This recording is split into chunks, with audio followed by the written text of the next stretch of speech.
A year ago, Colleyville Heritage and Red Oak battled for a district championship.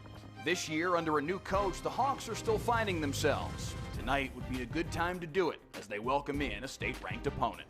The 6th-ranked Colleyville Heritage Panthers visit Red Oak, looking to stay perfect in District 4-5A Division 1. Next, on Friday Night Football. Good evening, ladies and gentlemen, and welcome to Red Oak. Mike Leslie and Julius Lewis here with you again, as always. These are two teams, Julius, that last year made it all the way to the regional semifinals in 5AD1. Red Oak made it to the regional final. Two very good football teams, along with Mansfield Summit. All three of them made it to the regional semis. This year, Heritage and Summit, again, very good. Expected to make deep runs like that once again. Red Oak, though, still trying to find themselves under new head coach Tony Holmes. Yeah, they are trying to find themselves. Just give him a benefit of a doubt. He did get picked up in July, so there's a learning curve going on, but his guys are picking it up right now. I mean, you talk about getting hired in mid-July to coach a 5A Division I high school football program. The circumstances required it. Michael Quintero left for Cedar Park, a school that he had coached at previously. It's what they needed to do, but certainly a tough situation. He said they feel like they're still in spring football right now, trying to learn things that you would ordinarily be learning during the offseason, but they do hope tonight is the night that they turn it around. Heritage 2-0 in district play to start the year, 4-1 overall. They're only lost to a very good Euless Trinity team early on in district play. This is a very talented football team, but they've got a big game next week against Mansfield Summit as well. You can't help but wonder, might they get caught looking ahead with that big game just 7 days away? Yeah, this has all the makings to be a trap game, but they just need to focus on what's going on tonight. All right, let's get to our players to watch for this evening's football game, starting with Colleyville Heritage cornerback Dylan McKinney. Their defense is fantastic, and he is their bell cow out there at the cornerback position. Yeah, he is the cornerstone of their defense. He might play a little bit of safety tonight, and then their defense gets a lot of turnovers. This is a kid that their head coach, Kirk Martin, said he thinks projects to be an NFL safety. He said he'll play corner here. He'll probably even play corner at Oklahoma State, where he's committed to. But he said this kid's got NFL potential and probably at the safety position. Meanwhile, for Red Oak, another 3-star product and another kid going to play in the Big 12 at Baylor, Kelsey Johnson, the Red Oak tight end. Yeah, he's going to have a good night tonight. He's got to take advantage of what he can get from that defense because they're not going to give up much, and then they just got to see what they can get tonight. Rated as high as 10th in the country at the tight end position by ESPN's recruiting services. He's a kid that Tony Holmes said we need to get him the football more than they even have already this season, and he's already got 7 touchdowns in the first 5 games of the year. It's still in the 90s out here just before kickoff. A steamy mid-October night, and Friday Night Football just getting cooking. Kickoff, Colleyville Heritage and Red Oak, right after this.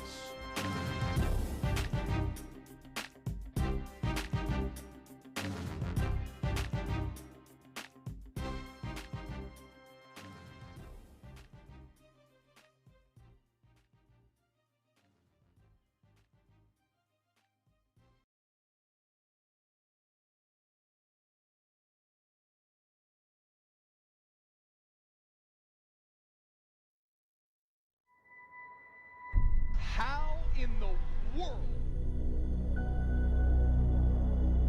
On 4th and less than a yard. The 5, touchdown. What a catch. Nice cut upfield. To Pater.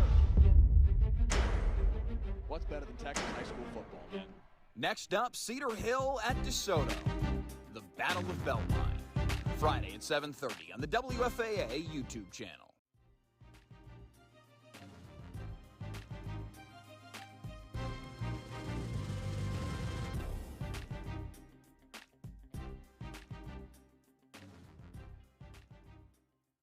We are not here to fit into a mold. We are here to celebrate and learn from the unexpected, diverse, and beautiful gente. The fuerte, the strong, the ones risking it all para la familia, para la oportunidad, for the lovers of dance, of food, of music. Que viva! We are here to grow together. We are here to thrive juntos, celebrating our lives every day.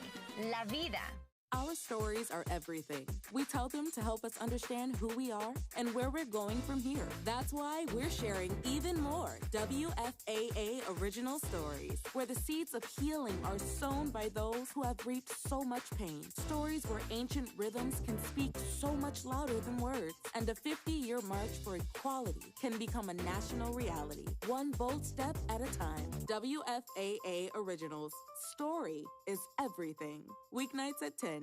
Misinformation, fabrication, and falsehoods. Fake news is on the rise, and it's coming from all sides. On WFAA News at 10, we're separating the fiction from the facts with our series, Verify. You ask the question. Our team verifies the answer. We find sources and get explanations. Have something you want verified? Find us online or email verify@WFAA.com. Watch weeknights at 10 on WFAA. The news can bring you down. That's why on Daybreak we balance that with I Am Up. Up on all the latest around town, sure, but also celebrity gossip, sports, and... Well, you've got to be up on the weather before you head out the door. And don't forget the... Traffic. We're up in all the hot spots. Plus, we are giving you plenty of reasons to smile. Because we are up with Daybreak. What about you?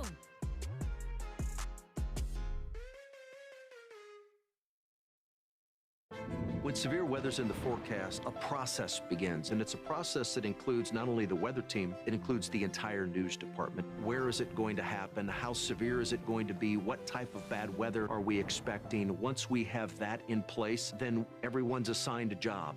The story that we tell is a story that is going to allow you to absorb it, for you to understand it, and for you to be able to take that information and keep you and your family safe.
WFAA proudly presents Friday Night Football live on the WFAA Digital Network from Goodloe Stadium in Red Oak. The Colleyville Heritage head coach tonight, Kirk Martin, in his second season at Heritage, 12-2 in those season and change. He spent 12 years at Manville previously and took them to the state championship game twice. For Red Oak, Tony Holmes, the head coach, his first season at Red Oak. He was the DeSoto defensive coordinator previously. He is a guy who took the job just about 3 months ago, middle of July, and has had to get this program ramped up in a very, very short period of time. A little bit of a tough start to their season, Julius Lewis, but a team that they're hoping anyway is about to turn the corner. Yeah, I mean, they got a lot of guys on the field that can play. They're just trying to put it all together. I mean, they got a late start, like you said, but only time will tell what they can do. I mean, they got a good football team. It's going to be a good game tonight. It will be Colleyville Heritage ball to start tonight, which means we will see Red Oaks kicker Josh Jimenez on to send it away. Deep for Colleyville Heritage will be Hogan Wasson and Leon Covington. Covington has 2 kickoff returns for a touchdown this season. They both came in the same game. Yeah, their special teams and their defense is really special. That's one thing that they've done this season is score points with their offense on the sideline, which if you're a coach, you can be happy about that.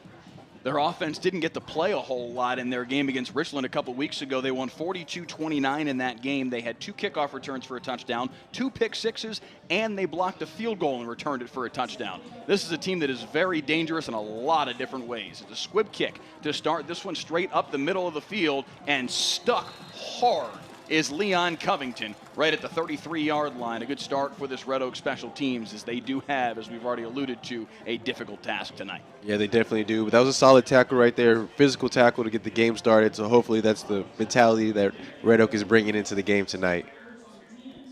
So out comes this Colleyville Heritage offense. West Smith, the starting quarterback. He and Luke Ulrich have been in a bit of a timeshare. The sophomore Ulrich, the better runner of the two, but they have settled in now on West Smith, the 6'5 junior, as their starting quarterback, and they will sling it around the yard tonight. Hogan Wasson in motion on the first play of the game. He takes the screen pass on the left-hand side, fights his way through the attempt to make a tackle from Deodrick Peoples, and given 4 on the first play of the football game. Yeah, it seems like Colleyville wants to get the ball out of Smith's hands early, get him in rhythm, and then later they'll open it up with the passing game, hopefully get the running game started as well.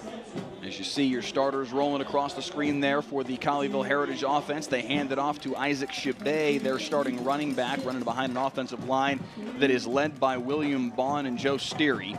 Max Hamner, their center, moved from linebacker to center, but he's a wrestler. Smaller kid, but very physical, and as their head coach, Kirk Martin, said to me earlier this week, if he gets his hands on you, it might be over. Deep ball here on 3rd down, just a bit too far. There is a flag down, though, way back at the 34-yard line in Red Oak territory. Wonder if that might be a hold here against the Hawks corner on that side. Yeah, it looked like pretty decent coverage from our angle.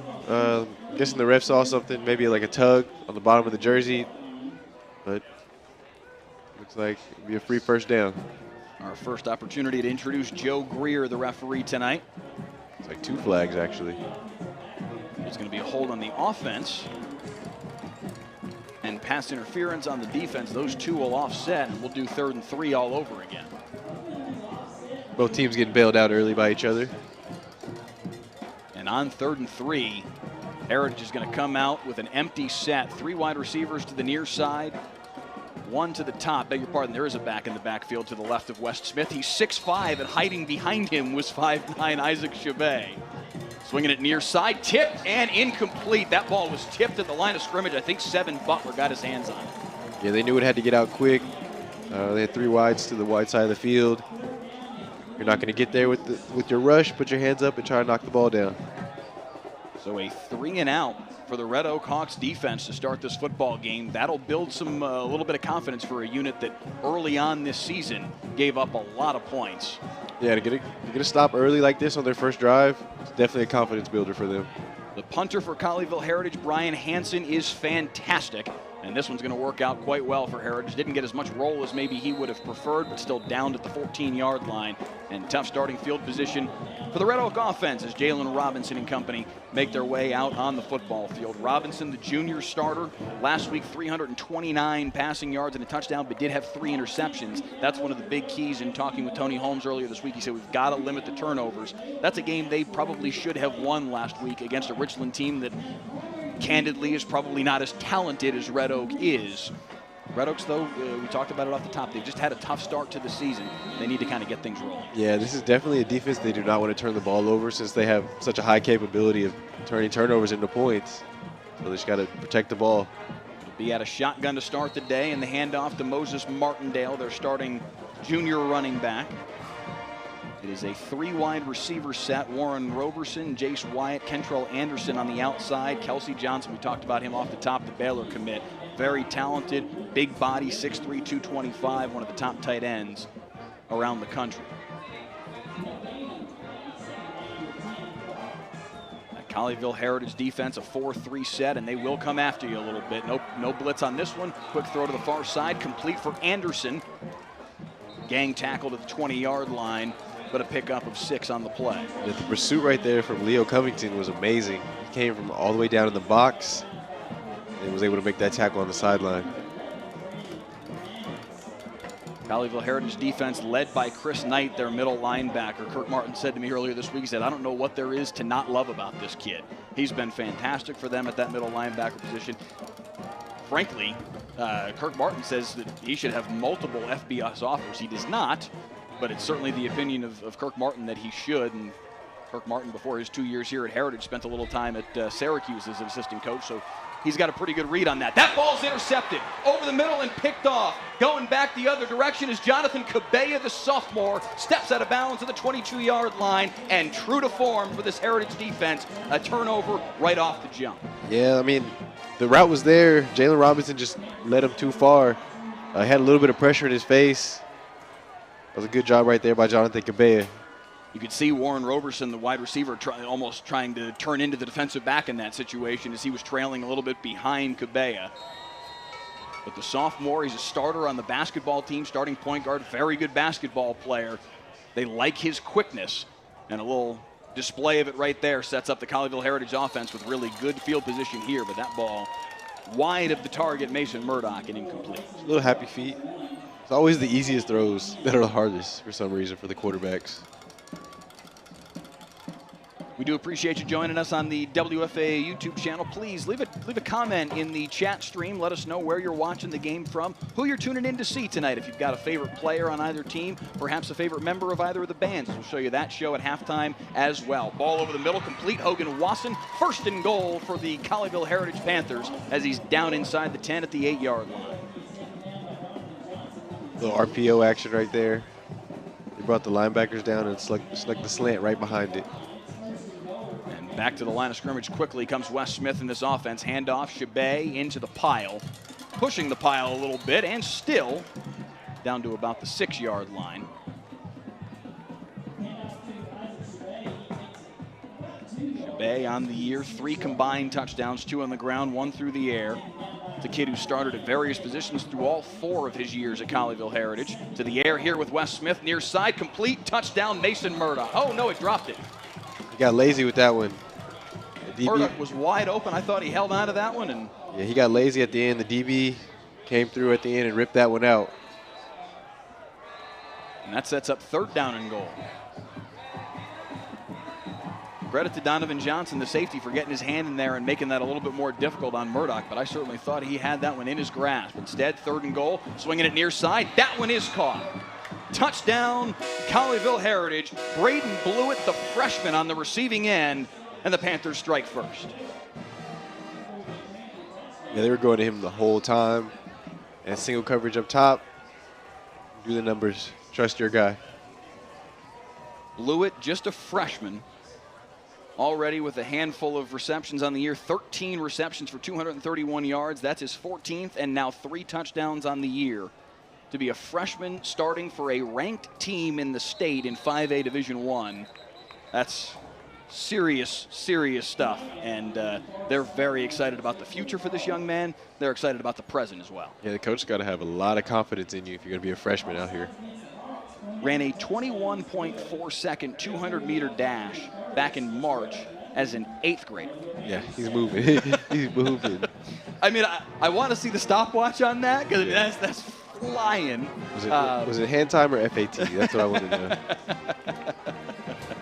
Regardless, if you're running that fast as an 8th grader, that's serious stuff. Already 6 foot, 180 pounds as a freshman, and already making an impact for this Colleyville Heritage offense as they take a 7-0 lead here on the road against the Red Oak Hawks. Red Oak 1-4 on the year, 1-1 in district play. They lost last week against Richland, won their opening district game against Mansfield Legacy 2 weeks ago, 49-28. This is a Red Oak offense that can certainly score. They scored 42 against Ennis, a team that's ranked in the state in 5A Division II, scored 42 against Saxe, scored 49 against Mansfield Legacy.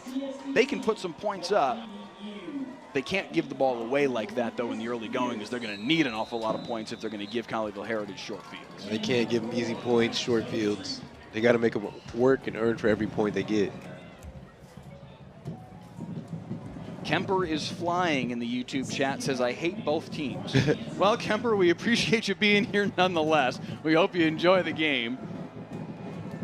Got some folks talking about the Tyson Fury fight in the comments as well. Is coming to the near side for this Red Oak return team is Christian Pierce, but there's a surprise down behind the plate. Yeah, I'm surprised he pocketed that flag right there. He He wanted to throw. He reached for yeah, it. he definitely wanted to throw that, but decided not to for some reason. You can't really body slam somebody on a kickoff. So Red Oak perhaps with a break there, and it'll be 1st and 10 with pretty good field position now at their own 37-yard line. And back comes Jalen Robinson. His first play from scrimmage now after the interception. What's going through a quarterback's mind in this moment trying to bounce back after a throw like that? Just got to have short memory, go through your routine, make sure you set your feet, just get everything going right. Replay here. Robinson looking deep into single coverage, too tall for his intended target, Jace Wyatt. But they'll get a free 5 yards here.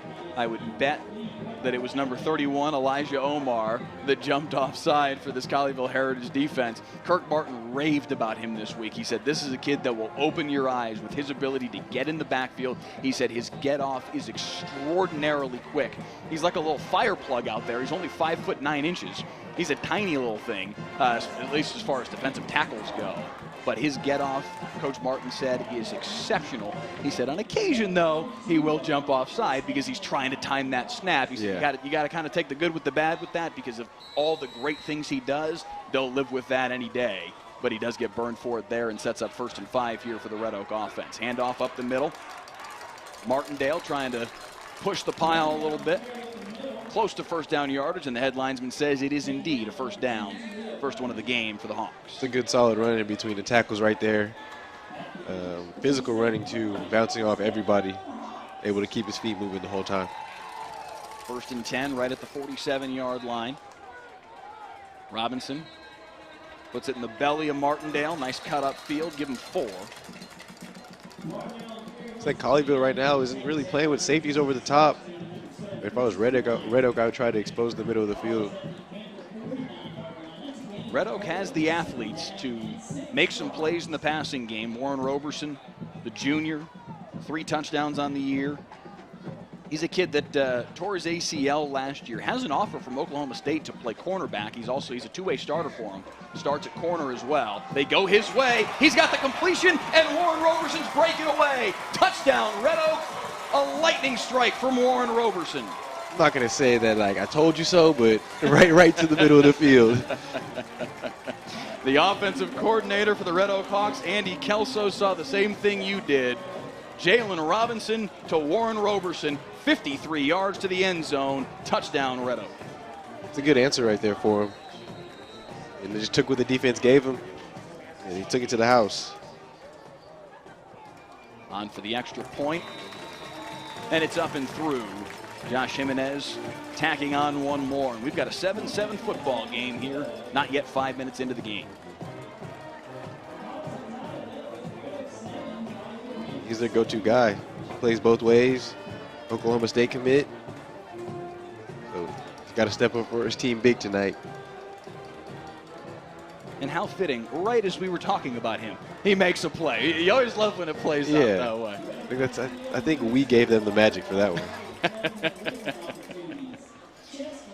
7:14 first quarter here on Friday Night Football. Mike Leslie and Julius Lewis here with you as always. We do appreciate you joining us on the WFAA YouTube channel. You can also watch live on the WFAA app via Roku or Amazon Fire TV. 7-7 football game. Colleyville Heritage struck first. Not yet 3 minutes into the football game as West Smith hit the freshman Braden Blewett for a short touchdown pass. And now Red Oak has responded. Jalen Robinson to Warren Roberson, 53 yards for the score. And it's 7-7. Now, the Red Oaks, their defense is going to have a shorter field, hopefully, depending on this kickoff return. But the first drive they were out there, they held up on their own. Last drive, they had a short field, so let's see what they can do this drive. Another squib kick. Taken by the up back. That's Isaac Chabet, their starting running back. As far as up backs go, that's a kid who knows what to do with the ball in his hands. Nice job by the Red Oak coverage team to take him down right there at the 30-yard line. Yeah, they're probably not going to kick it deep to them tonight, knowing what they have, the abilities they have in special teams. Good solid run right there.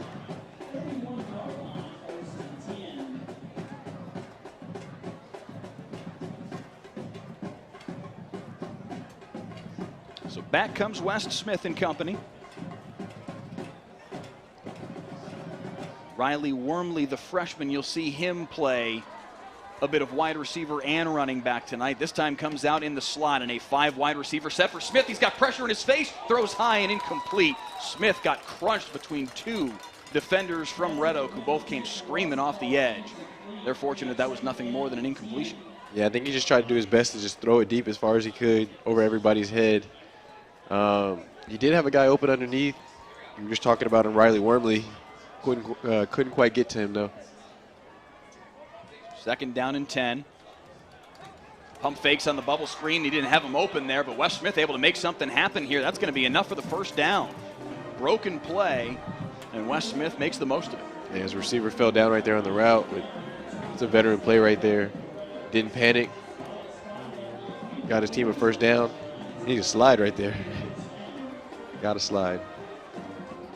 1st and 10 at the 41. Colleyville Heritage in the white uniforms with the black pants. Red Oak, the home team tonight, wearing the all maroons. Throw far side, complete in the hands of Mason Murdoch, and he's going to drag tacklers for an extra yard or 2.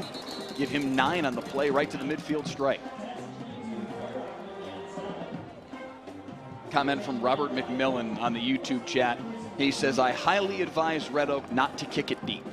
This sound advice with the return game that Colleyville Heritage has. Flag on the play right at the snap. It's going to be offside against Red Oak. You imagine Heritage will decline that, take the result of the play, and it'll be 1st down in Red Oak territory. Whatever just happened right there was very weird to me. I caught the end of that, and I guess the guy who ran on late was actually the guy who made the tackle, which is kind of funny because he came from the offensive side of the ball. Whatever you got to do to make the play, I suppose. When it's all said and done, it's 1st and 10 at the 43. Another flag. This time it's going to be a false start against Colleyville Heritage offense. It looks like they were going for a little screen and go right there.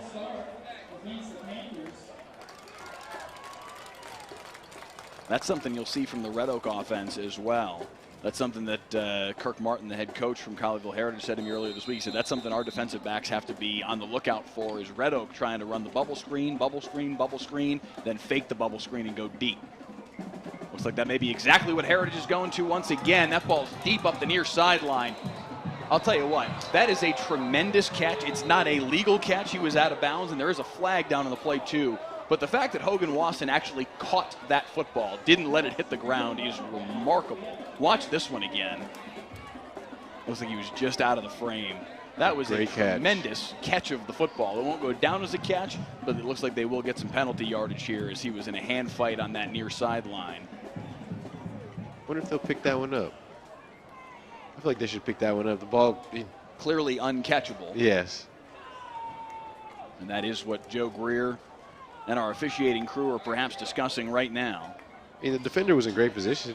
Turn around. He did turn around, actually. Yeah.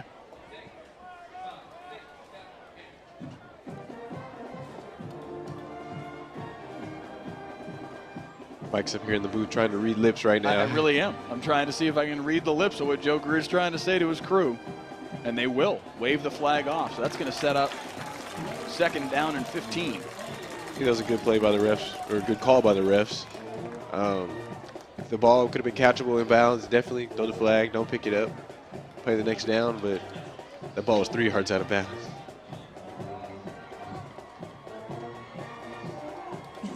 Second and 15. They've got the ball in the wrong spot. Yeah, the far side line judge is realizing they didn't put the ball back at the proper line of scrimmage. I think they started moving the sticks. Now they've got it right because of the 5-yard penalty that happened on 1st down. So 2nd and 15 now after they pick up the penalty flag that would have gone against the Red Oak defense.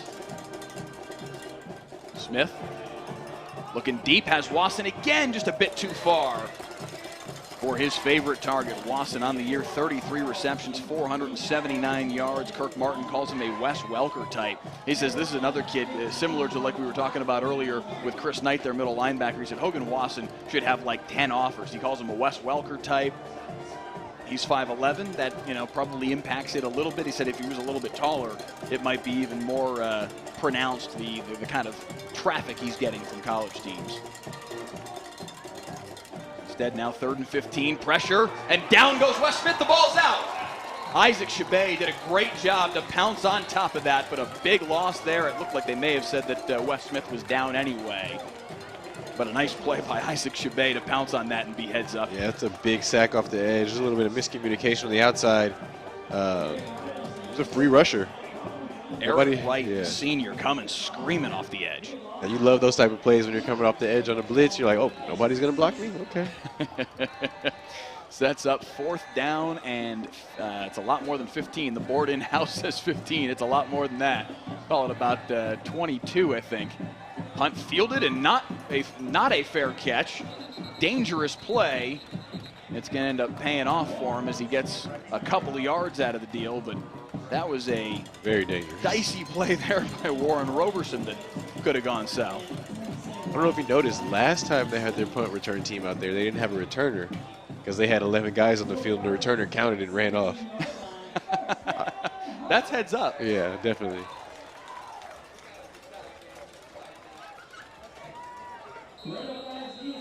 So Red Oak takes it over. Tie game 7-7 here on Friday Night Football. A couple of passing touchdowns to start this one off. Jalen Robinson going to try and run for it here. He's been a good runner for them in the early goings this season already. Over 340 rushing yards and 4 touchdowns on the year. Give him 2 on that play to start the series. Yeah, that run had a potential to get a lot more yards. It was great pursuit for the Colleyville Heritage defense.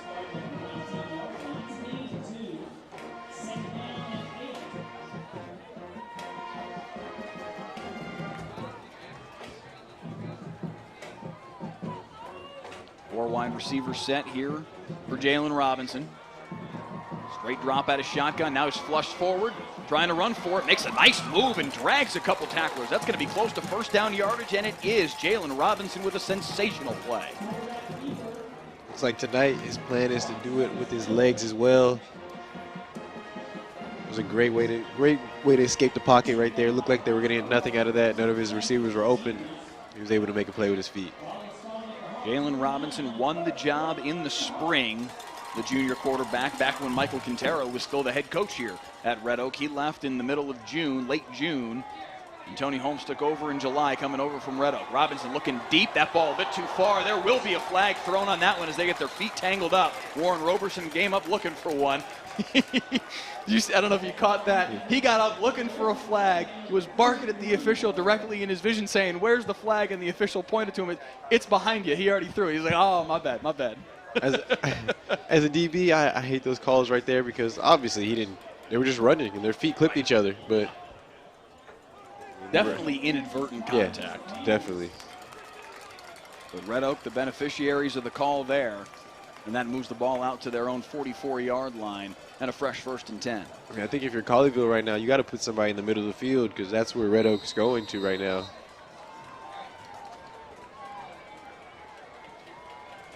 Roberson has been their main target so far. Targeted on that play that led to the penalty. Also has a 53-yard touchdown reception here in this first quarter, and Red Oak's looking for more. 1st and 10 at the 44-yard line. Motion man across the formation is Kentrell Anderson. Handoff up the middle and into the teeth of Chris Knight goes Jerome Harris. Yeah, that was a solid tackle right there. Played his responsibility well. Was able to make that stop for a minimal gain. That's a run fit. Yeah, it was a perfect tackle. Chris Knight, their leading tackler on the year, 76 on the season and 12 tackles for loss as well. That's good football right there. 76 tackles in their 5th game. 5 games, yeah. 2nd and 8 now after the gain of 2 by Harris. Robinson, pressure in his face, fires far side, has a man, complete, 1st down. Jace Wyatt on the receiving end. Nice job by Jalen Robinson to step into the pressure and deliver the throw. Yeah, it seems like he's already forgotten about that interception he's had. Had a lot of pressure in his face and still to make that throw. That's good. That's solid right there. That's being a quarterback. Yeah. You got to stare the blitz in the face, step into it, deliver the throw. Pressure coming again from Colleyville Heritage. He saw it at the snap, throws deep again for Wyatt and knocked away.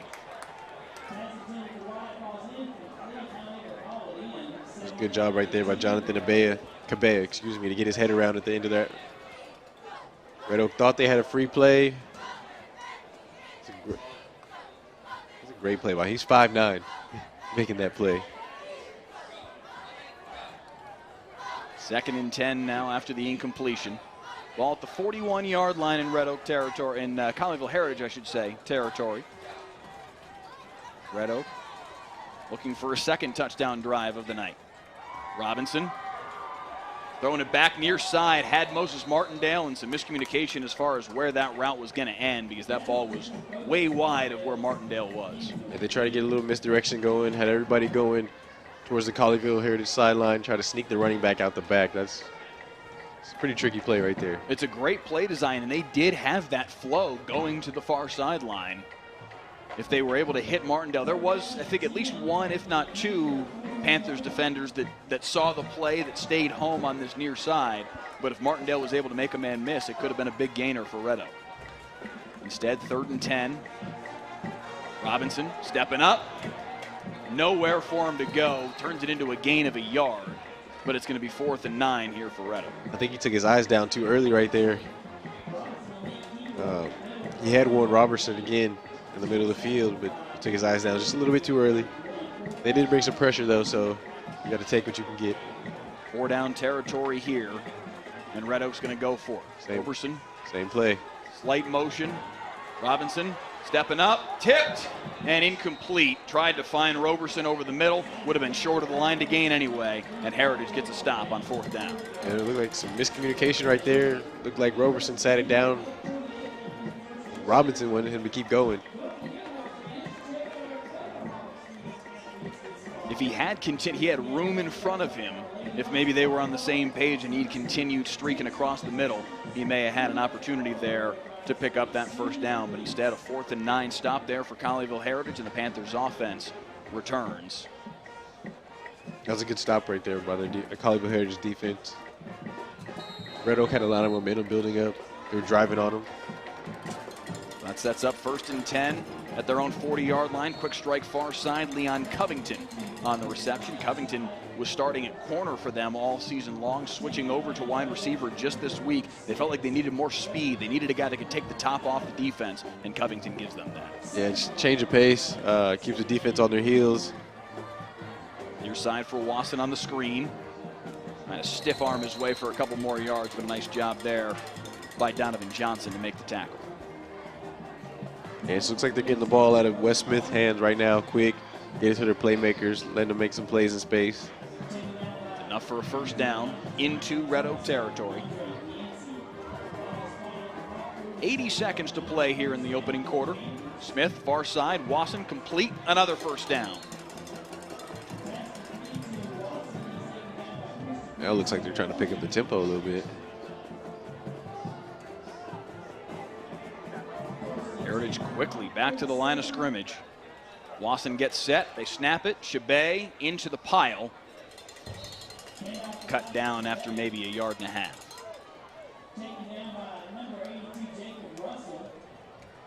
I still like how they're mixing it up, though. They're not going all pass. Put a run in there, keep the defense honest. But they are definitely going up tempo here late in this 1st quarter, trying to tire out this Red Oak defense. Deep shot again up the middle of the field. Just a bit too far for Mason Murdoch and incomplete. But they are taking some shots here in this 1st quarter. Yeah, they're taking some shots. If I was Red Oak, I'd be worried right now because that's twice the receivers got behind the defense. Mason Murdoch running a good step and a half behind Donovan Johnson there. But the incompletion sets up 3rd down and 9.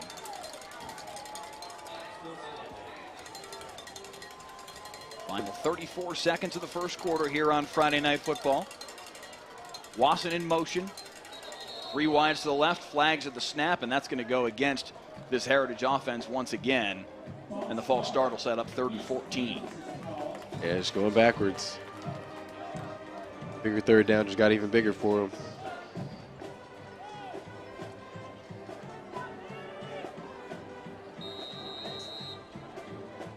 There was number 27, Riley Wormley. I mean, that's the realities you live with when you got a freshman playing varsity. He's extremely talented, got a very bright future, but sometimes freshmen make freshman mistakes. Yep. 3rd down and 14 now. Smith, pressure off the edge once again, and taken down again for the 2nd time tonight. It's Eric Wright with the sack. That was a big sack for him right there. Like Red Oak dropped back, played coverage, so he had to hold the ball. Wes Smith had to hold the ball a little bit longer. That was Eric Smith's 2nd sack. And this Red Oak defense, much maligned in the early going this year, gave up 56 to Ennis, gave up 64 to Saxe, gave up 62 to Rockwall Heath, although everybody gives up 62 to Rockwall Heath. They had some struggles to start this season, looking much sharper through 1 quarter of play here on Friday Night Football. 7-7 after 1. We're back after this.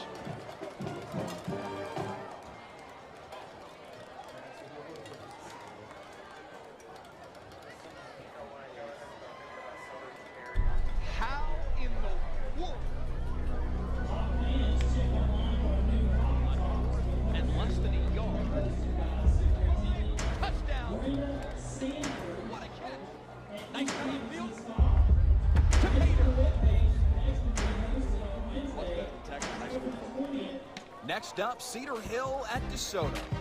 The Battle of Belmont. Friday at 7:30 on the WFAA YouTube channel.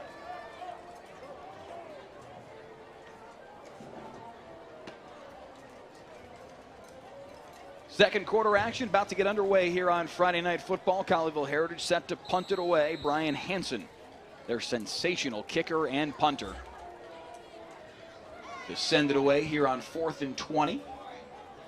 Deep to return is Roberson, and that ball is way into the end zone and will come out for a touchback. This Red Oak coaching staff has turned over unlike anything that you really expect to see, especially in the 5A Division I ranks. Chris Ross was the head coach here for a number of years, had a great year in 2019, but then went to Lucas Lovejoy in February of 2020. So Michael Quintero took over, had a great year last year, but left for Cedar Park in June. Now, Cedar Park's a school where he coached at for 9 years, from 2007 to 2015. He had history there. The job came open. It was just the perfect opportunity for him to pounce on that, but that left Red Oak in a tough situation where they had to hire a guy in early July. Tony Holmes comes on after a successful stint at DeSoto as defensive coordinator, and now he's the head coach here at Red Oak, trying to get things rolling here for this Hawks program that has been very good in years past, and gets a nice move here from Robinson up the middle, making another man miss across the 40-yard line. Jalen Robinson with a great play to start the second quarter. He was down, the officials will say, as the ball came out there late in the play. In fact, after the play, to take another look at this one from Jalen Robinson. He made about 5 different. Ooh, he made him touch the ground. He made about 5 different guys miss right there. Solid running by him.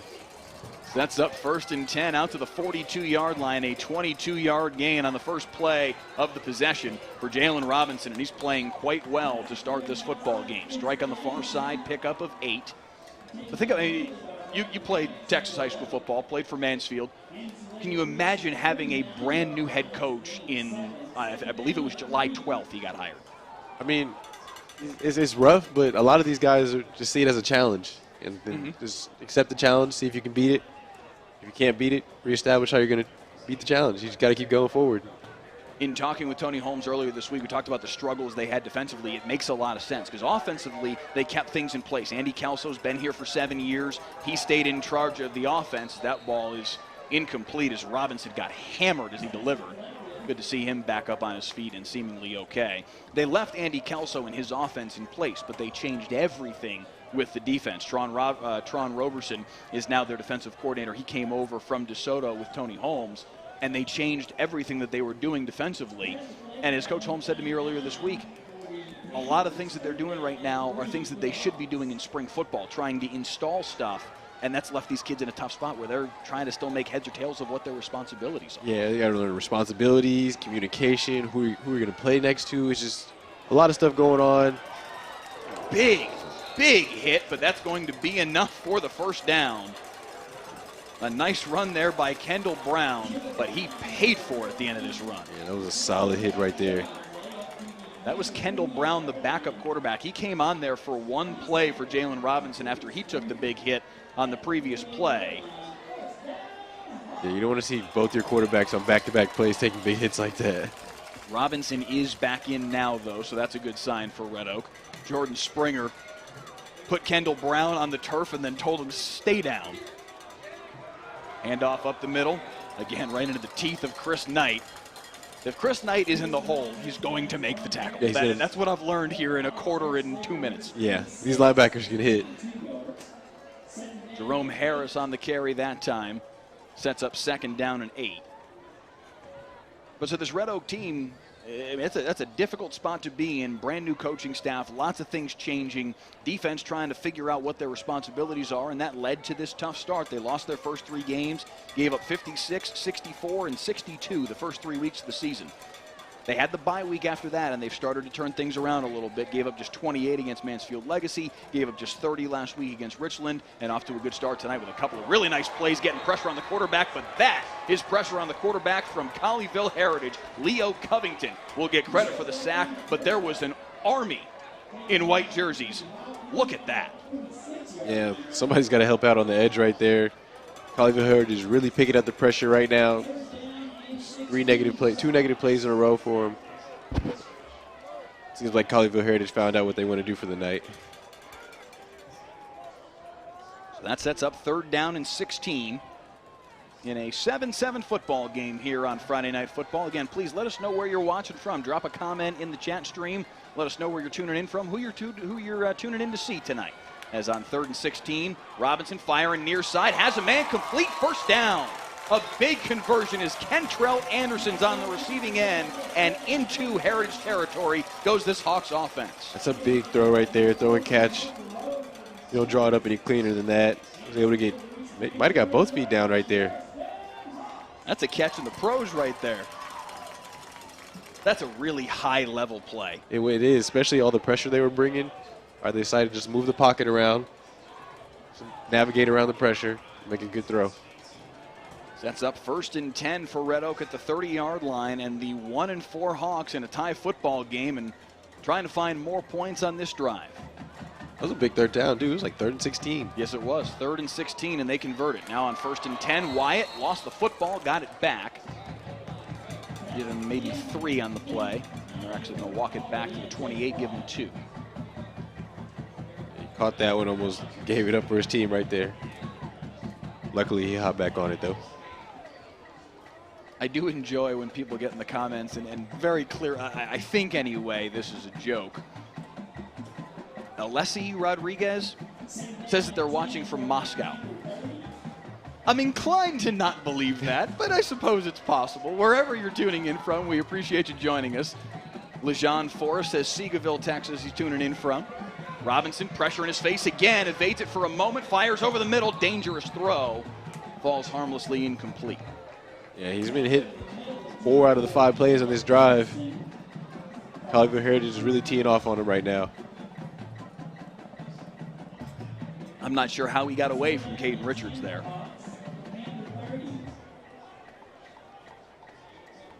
Another big 3rd down. 3rd and 10. That throw on the near side to Wyatt they ultimately deemed incomplete, which is why they brought it back to the original line of scrimmage, trying to set up the screen here for Jerome Harris. Has some room on the far side, but that evaporates quickly. Good pursuit from this Panthers defense. I mean, Red Oak's doing everything you want to do right now since Colleyville's picking up the pressure. They're rolling out. They're throwing screens. Just got to find a way to make Colleyville Heritage back off on the pressure right now. That's up 4th down and about 7. Alessi Rodriguez says that's not a joke. Says it's 3:40 a.m. where she is in Moscow. I'll have to check the world clock. I don't even know if they may just be making that up, but I'm impressed. I'm impressed with the commitment to the bit, or I'm really impressed if you're actually watching from Moscow. Either way, appreciate you guys tuning in on the WFAA YouTube channel. 4th down and 7 here for Red Oak. Robinson rolling near side. Throwing on the run again and again, completes, and again it's Kentrell Anderson. 1st down, Red Oak. Yeah, they really seem to like this play. He had a lot more room to roll out this time, so he got a better read on it. Big 4th down conversion right there. And it's 1st and 10, Red Oak in the red zone.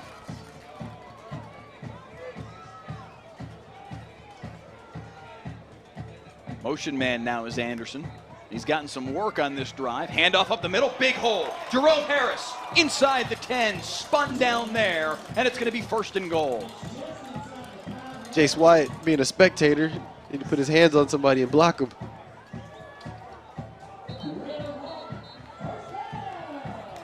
First and goal at the 5-yard line, and timeout, Colleyville Heritage.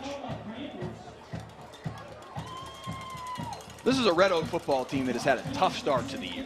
They have, but, I mean, like their coach said, it's a work in progress.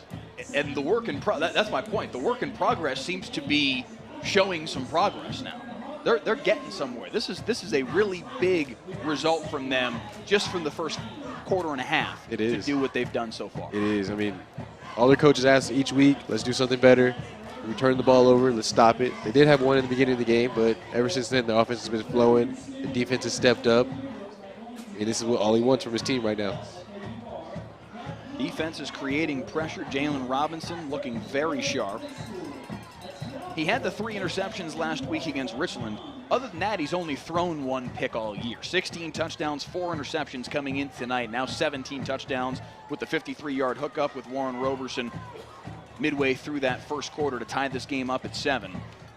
And now out of the timeout, Robinson and company looking for more here on 1st and goal from the 5-yard strike. I'd go up to the top of the field right now. One-on-one into single coverage, but it's tipped and intercepted. The linebacker came across to get a piece of it, and going back the other direction for this Colleyville Heritage defense is Dylan McKinney. Dylan McKinney, the senior Oklahoma State commit, on the pick. He read that the whole way. Leo Covington was staring in the backfield, just dropped through the coverage.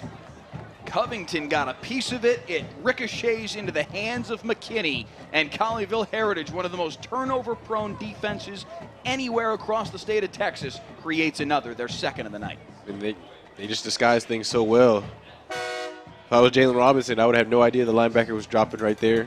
But he's got to get it out of his hands sooner.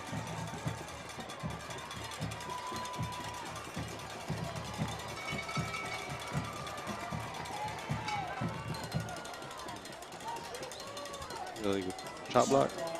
And it's going to go against Colleyville Heritage on the return, so that's going to bring the ball back to the 5-yard line. A difficult scenario here for this Heritage offense. Obviously, they like the fact that it's still 7-7, as it looked like Red Oak was cruising for points there. But after the interception, they take over at their own 5-yard line, 1st and 10.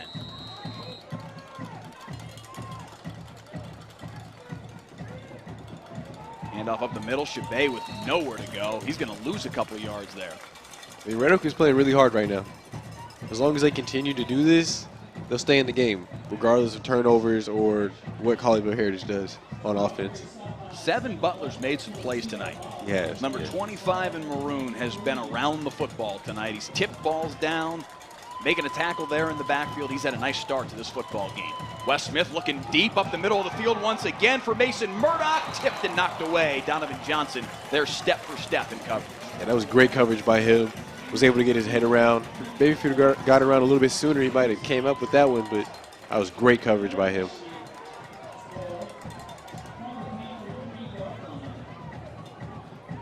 So after the incompletion, 3rd down and a dozen from their own 3-yard line. You gotta get it out quick. Give your punter some room. Now a timeout called by Red Oak, their 1st of the half. From Red Oak right here, let everything happen in front of you. You just rally to the sticks or rally to the ball. Pardon my memory here, we did see Colleyville Heritage call timeout at one point in this first half, right? That was right before the interception, actually. Yeah. Yeah. Just noticing the in-house scoreboard still reads 3 timeouts for Colleyville Heritage, now down to 2 for Red Oak after they just called that one. The scoreboard you see on your screen here is fed by the in-house scoreboard information. So you're seeing 3 there as well for Colleyville Heritage. The 3 chip marks on the bottom of the scoreboard there represent the timeouts. I just don't know if that's a mistake on their end or if perhaps the officials ruled that an official timeout. What I know for a fact that the first half, it won't make a huge amount of difference, but I know for a fact the officials have it written down on their scorecards down there. So they've got the official tally of timeouts. Either way, out of the Red Oak timeout, it's going to be 3rd down and 12. 4 wide receivers set here for Wes Smith, 2 to either side. Low snap, picks it up, fires far side, incomplete as he had pressure in his face once again. He went again for the freshman, Braden blew it. And Heritage is going to have to punt it away. Got somebody down in the end zone right now. Looks like it's Eric Wright, who's been very involved in the pass rush here early on in this football game, and now slow to make his way to the near sideline.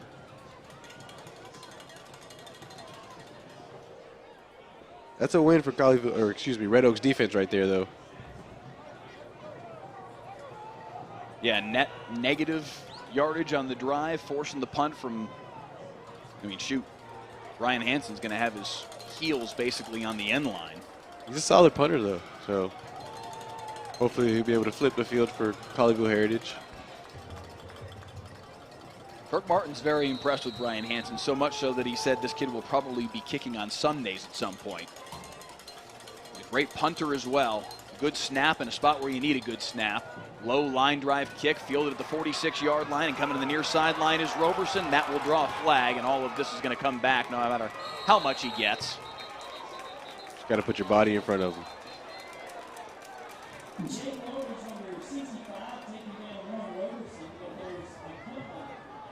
Yeah, he got him on the back. Just run by him. Probably wouldn't even have made the play anyways. Yeah, just throw your hands up in the air, kind of like what you're seeing on the near sideline there from another Red Oak player, Jacob Russell.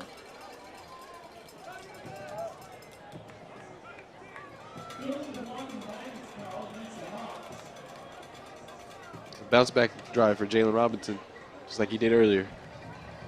We've seen him throw 2 interceptions tonight, but we've also seen him lead this offense down the football field a couple of times. Once for the touchdown, of course, midway through that first quarter, but they've had a couple of sustained drives where they've looked really sharp. They have. During the middle of drives, he's got to put everything together. He's had his good starts, bad starts, good in the middle, throw a pick at the end. Just got to put everything together. Handoff up the middle. Nice run there by Jerome Harris, hopping over defenders and into Colleyville Heritage territory. A gain of 7 on the first play of the series.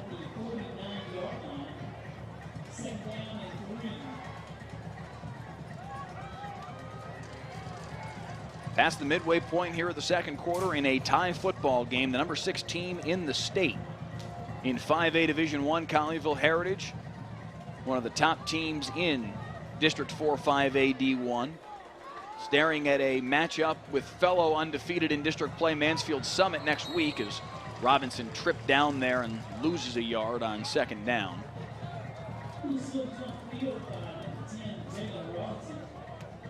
But Heritage in maybe more of a dogfight than they would have expected coming into this one. Yeah, they definitely came out a little slow, especially on the offensive side, and they still haven't found their rhythm yet. So this last 4 minutes in the second half, they're going to have to reevaluate their strategy and figure out something that works for them. 3rd down and 5. Colleyville Heritage showing pressure. Now they back off it as Robinson looks to the near sideline and offensive coordinator Andy Kelso, and they change the play. Robinson, pressure, fires, middle. Robinson, touchdown, first down. It's Kentrell Anderson. You can't score a touchdown at the 41-yard line. There is a flag down behind the play. Colleyville Heritage pointing the other way, and it will be a hold against Red Oak. So that first down pass will come back, and it will be 3rd and long. Yeah, it looks like we got a holding call right there. As soon as Robinson stepped up in the pocket, like somebody on the outside might have held. That's good to see him, though, step up in the pocket right there. Good pocket presence. Good understanding of just what he needs to do in that moment. Climb in the pocket, find a man downfield, connect for the first down. Of course, it comes back because of the penalty and sets up 3rd and 15. But Jalen Robinson's played some pretty good football tonight. 3rd and long, though, here. Pressure in his face once again. Steps up, fires middle. That's got to draw a flag, and it does. Very early with the contact. Brandon Mannix, the safety for Colleyville Heritage. That's going to give him a free first down on what was 3rd and very long. And Mannix actually saw it early. Robinson was staring him down the whole time, but he just needed to make a play on the ball. Made the right read, had a great break. Just came a little bit too aggressive. Senior has 6 passes broken up on the year. Played very well for them in that safety role. He and Parker Rowe do a really nice job back there on the back end for this Panthers defense, but that penalty there gives a free first down to Red Oak when they were staring at 3rd and 15. Yeah, they just got bailed out big time right there. Texas high school football here on Friday Night Football, WFAA YouTube channel, also live on the WFAA app via Roku and Amazon Fire TV. Mike Leslie and Julius Lewis here with you as Robinson keeps it himself on the read option, fighting his way across midfield. Ball came out. Officials discussing, and the far sideline judge says, yes, indeed, Heritage football, and a 3rd turnover created in this first half. Oh, yeah, he and took that it ball right. Absolutely came out. Took it right from him. Leo Covington with the recovery. I think he may have also been the one who stripped it out. Yeah, he did. He put his helmet right in his chest. Was able to rip that one out on the way to the ground.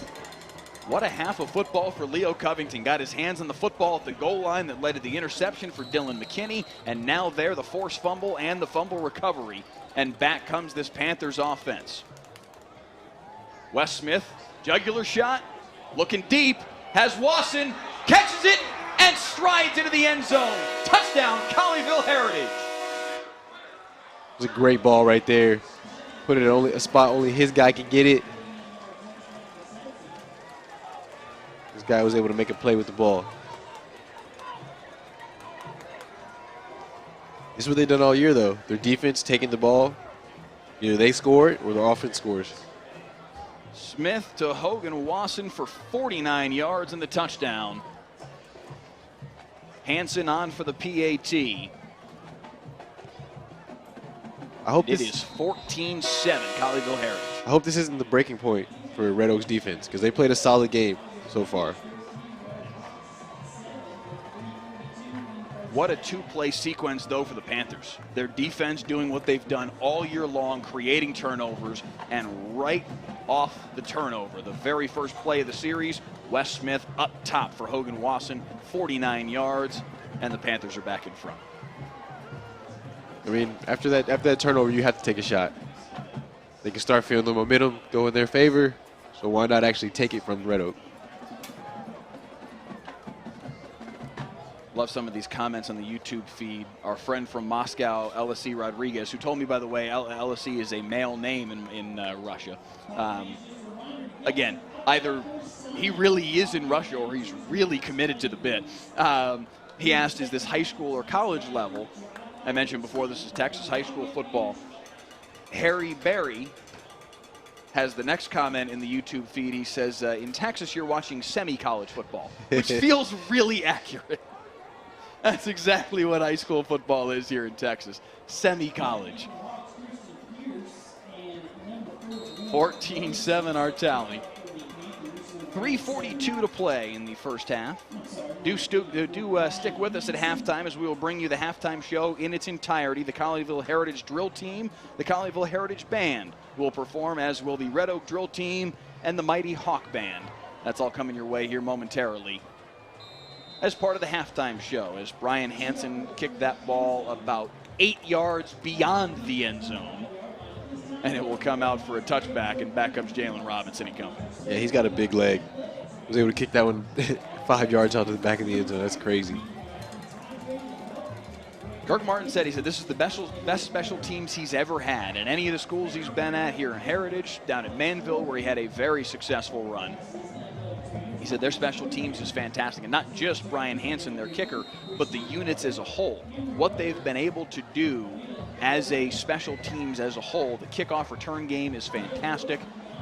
They are top to bottom very, very strong. He said Jake Eldridge, their long snapper, is a nationally ranked long snapper. They are just sound at every spot on their special teams. And Hansen is maybe the most impressive of the bunch. Robinson over the middle into triple coverage and completes it.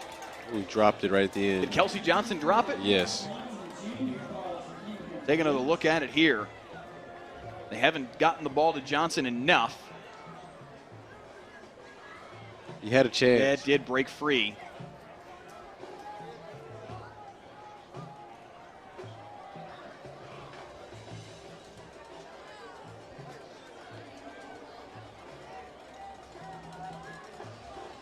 Second down and 10 off the incompletion. Robinson, far side. Anderson once again trying to make a man miss. Give him 5 on the play.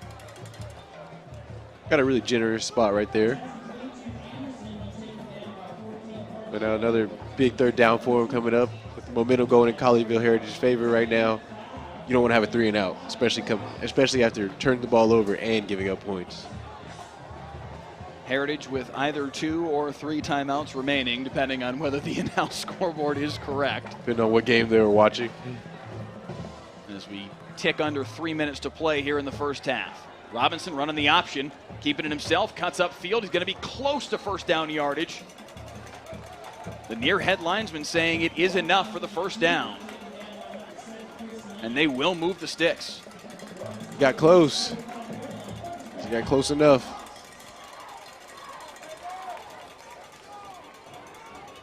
Did just enough to get around Jordan Springer and get Springer to take the back, cut inside of him, and just enough for Jalen Robinson to move the chains. First and 10 from the 35. Robinson climb in the pocket, fires middle, complete first down to Warren Roberson. So right now, Roberson and the receivers are on the same page. Saw that the receiver saw the DB sitting over the top, so they decided to shut it down right there. That was a good pass right there by Robinson. Yeah, it'll trip you up. Jalen Robinson, the quarterback. Warren Roberson, the wide receiver. Robinson taken down right at the line of scrimmage. It won't go down officially as a sack, but again, good pressure from this Panthers defense. I still like how he's stepping up in the pocket, regardless of 3 turnovers, excuse me. He's still playing his game. Mm-hmm.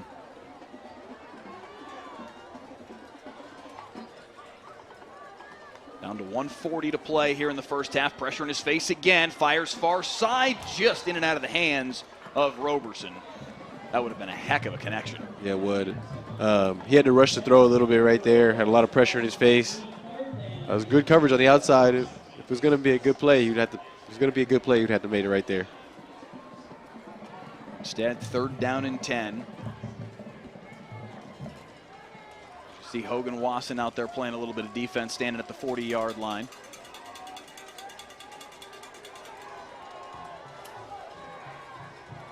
Have to get to the 44 in Heritage territory to move the sticks. Rolling near side again. They do like this play. Now going backside. Robinson has a lot of running room. Gets a block from Roberson inside the 30. Down inside the 20. There's a flag behind the play. So they call him the holding right there on Roberson. Blocking, I guess, a little bit too hard. Take another look at this play from Jalen Robinson. It will be a hold against Red Oak that's going to bring this back. And you do see the hole. You saw the jersey tug a little bit as the defender tried to get away from Warren Roberson. I think it might have been a little bit of a flop. A pancake in the offensive line book right there. Yeah, if that play happens in touch with the offensive line and it's in the tackle box, that probably doesn't draw a flag. Out there in open space like that, easy for the officials to see. And the hold brings it back and sets up now third down and call it 7. And they'll have to try again here.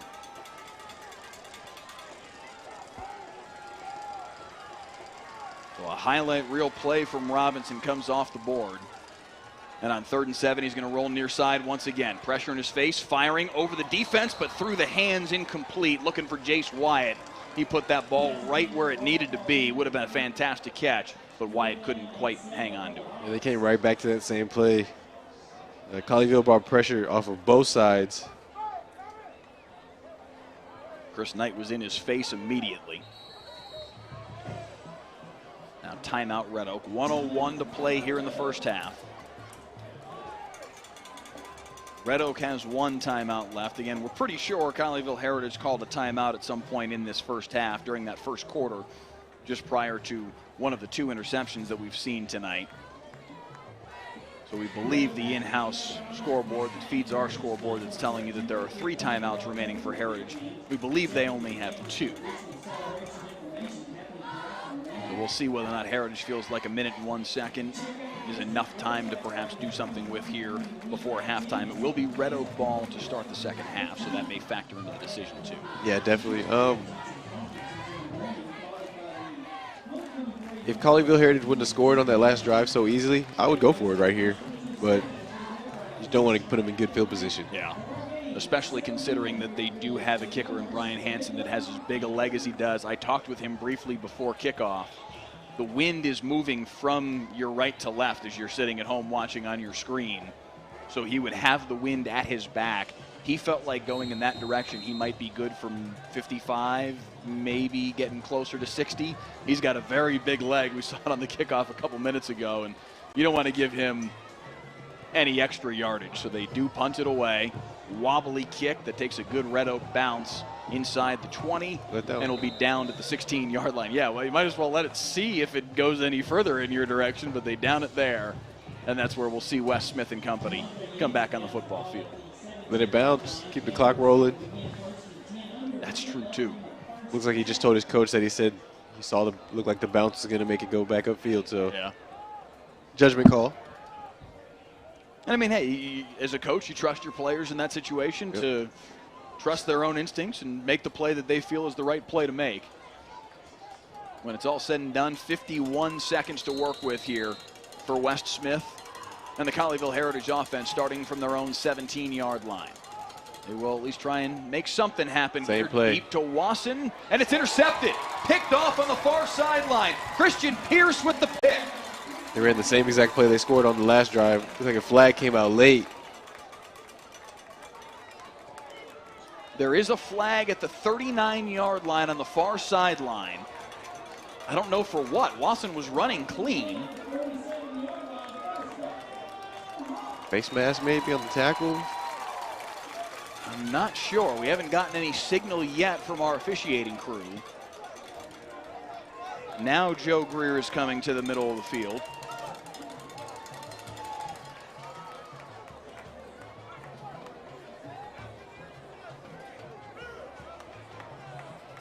And it will be good call, a face mask against Colleyville Heritage on the return. So look at where they're going to put the football now. Deep into Colleyville Heritage territory at the 32-yard line. All of a sudden, now this is a chance for Red Oak to find some points late in the half. Yeah, and you're Colleyville Heritage, you're like, okay, they could potentially score here and then get the ball right back. That's right. Now, Josh Jimenez for Red Oak, not the kicker that Brian Hansen is. They feel like he's got range to about 35, but still, that's a possibility. Free play, far sideline, Wyatt incomplete. You got to dive for that. Oh, it was another flag. 2 flags on the play. 3 1 flags. On the line of scrimmage. 1 on the near sideline. Is there a third as well? Far sideline, but it's probably the same. Yeah, so the 2 flags on the line of scrimmage probably just for the offside against Heritage. So it might be a PI. That's the real question. Is it pass interference or is it just a holding penalty?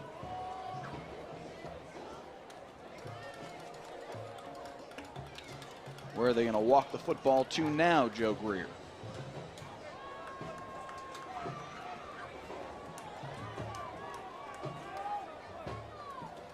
This is big right here. I feel like the momentum's starting to shift a little bit. The offside penalty we knew about. That penalty, of course, is declined, and it will be pass interference, and they're going to move the ball all the way down to the 18-yard line. Now you are in field goal range. As a matter of fact, it would be a 35-yard field goal from right here. Certainly, Red Oak wants more than that. They'd like 6 points right here. It's funny because Jace Wyatt didn't act like anything happened. He just kept running, walked back. So now Colleyville Heritage will call timeout. We'll see if they take it. This time they do take it off the scoreboard. Again, we're pretty sure Heritage has called 2 timeouts now in the first half. But again, with 37 seconds left, unlikely to make a huge difference in how this final minute or so of the second quarter plays out. But to your point, I mean, this is a huge momentum moment in this football game where it looked like Colleyville Heritage all of a sudden was going to have some time and some timeouts to work with to drive down the field. The interception thrown by Wes Smith that Christian Pierce was able to make on the far sideline, then a face mask penalty, then a pass interference penalty, and all of a sudden it's 1st and 10 at the 18-yard line with still 37 seconds to work with. An eternity in this kind of situation with that little field to work with. This is a big opportunity for Red Oak. And, oh, by the way, ball to start the third quarter. Yeah, Colleyville got really sloppy last 45 seconds of this half. You get the ball back, force a bad pass, turnover, two penalties right there. And just like that, you're in the red zone. Red Oaks, it's not looking good for Colleyville right now. Dangerous situation here for this Red Oak offense. Can they capitalize upon it? 3 wide receivers to the near side for Jalen Robinson. Straight drop, pressure in his face, looking end zone into double coverage for Kelsey Johnson and incomplete. That ball wasn't going to be catchable. It was out of bounds. We got another flag in the backfield. Who's this one going to go against? Robinson did take a hit. Now it's going to be a hold against this Red Oak offense. So now they give 10 of those yards back. It's getting sloppy right now. Been a choppy, unattractive finish to this first half for sure. 2nd down and 20 after the penalty. That also takes them out of field goal range, at least for the moment. Again, according to Tony Holmes anyway, Josh Jimenez ranged to about 35 yards. And, oh, by the way, we talked about the wind earlier, which there's not much of it, but what there is moving in their faces right now. 1st and 20. Robinson pressured again. I don't know how the ball didn't come out, but he's taken down at the 35-yard line, and it's going to be 2nd down and a mile. Red Oak will call timeout to conserve the time. 24 seconds to play here in the second quarter. I don't know how he didn't fumble the football. Yeah, he had one hand on that and 3 guys around him. Still able to hold on to the football. Colleyville's really, I mean, they're still bringing pressure. Red Oak's got to find a way what they were doing earlier, move in the pocket, screen passes, just getting the ball out quick.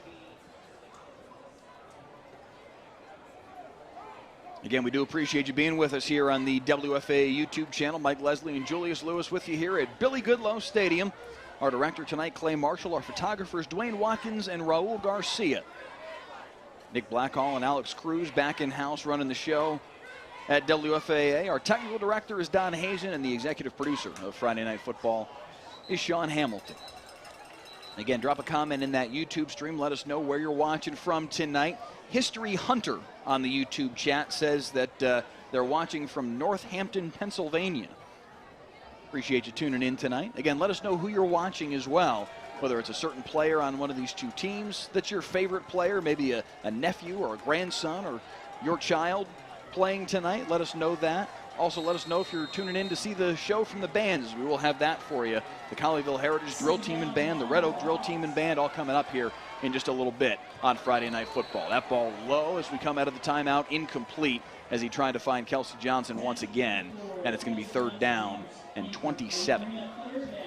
Yeah, even though Red Oak moved the pocket right there, Colleyville's still getting after him. The last couple of throws Robinson's made, he's had a guy in his face. Can you get 15 to 18 yards here? Even if you don't convert the 1st down, could you get back into field goal range? Can. Can you find a way to points? That's the challenge here for Jalen Robinson and company. Better have your field goal team ready. He's going to run for it. Got a chunk of it, and that will be a flag at the end of the play, too, as he went down. That's going to go against Jordan Springer, I believe. And another late penalty here that certainly looks like it's going to help Red Oak. Also worth noting that Jalen Robinson was slow to get up and was holding his head, so that's certainly something to keep an eye on. He's going to come off the field here. We've already seen him come off the field once.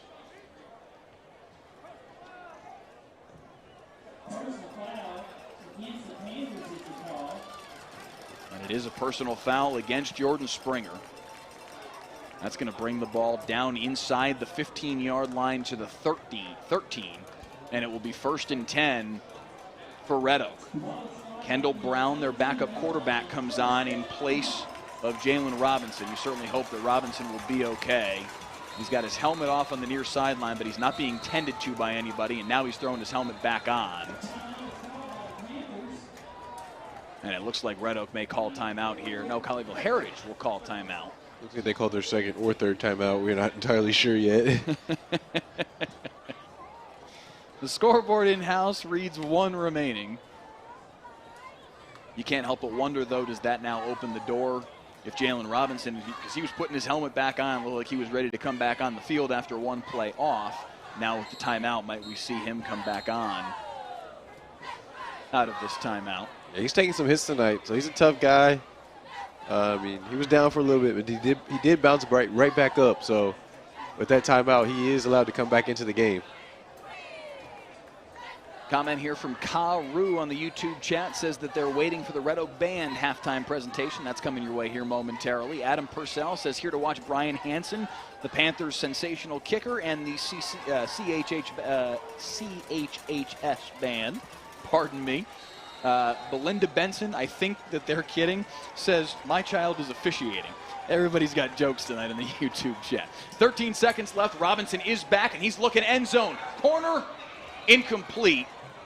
He tried to find Roberson. 7 seconds left, and now Kendall Brown is going to come back on the football field. And it looks like they will try the short field goal. I would have tried another shot. 7 seconds. That last play just took 6. Yeah. So, I mean, you're getting into dicey territory. But the left-footed kicker, Josh Jimenez, out of the hold of Kendall Brown from 34 yards out, and it's blocked. It's blocked, and it's scooped up by Heritage. Ball came out as Covington tried to return it, but he was down there. They have blocked kicks and returned them for touchdowns this year. This one just blocked, but they went hunting for it once again. It was Dylan McKinney with the block. Covington came up with it. He tried to spit that ball out to a teammate and create some havoc there, but he was down already. But again, this Colleyville Heritage special teams showing up huge. Yeah, they take a lot of pride in special teams over there. And when you have guys that take pride in special teams, that's the formula for a winning football team right there. And that is why I said I would go for it, or I'd take another shot. Because that took 3 seconds off the clock. 4 seconds to play. See if they're just going to kneel on it, or if West Smith wants to toss one up and try and create something. We're going to try and make something happen here as he gives it to Leon Covington, who's got a lot of speed. But a nice job by Red Oak to bottle him up after a decent gain, but nothing more. And that brings the first half to a close. 14-7 after 2 quarters here in Red Oak. West Smith with a pair of touchdown passes to lead the way for Heritage. And they lead by 7 on the strength of 3 turnovers and a blocked kick in the first half. Sensational stuff from the defense and special teams from the Panthers. And they're up 7 at the break.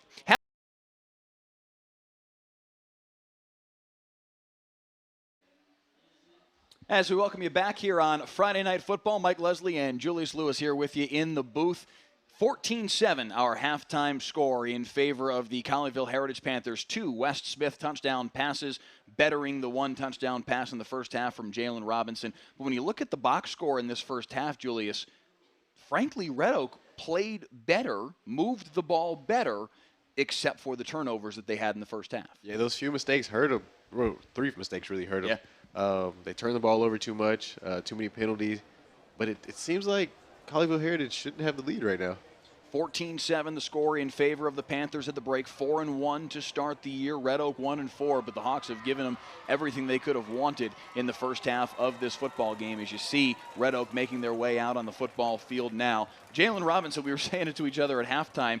How do you have 2 interceptions and a fumble in that first half and yet still maybe have been the best player on your football team in the first half? Jalen Robinson had those 3 miscues, but otherwise played a really nice first half of football. He did, but I also want to credit Red Oak's defense. defense. They're playing really well at the same time.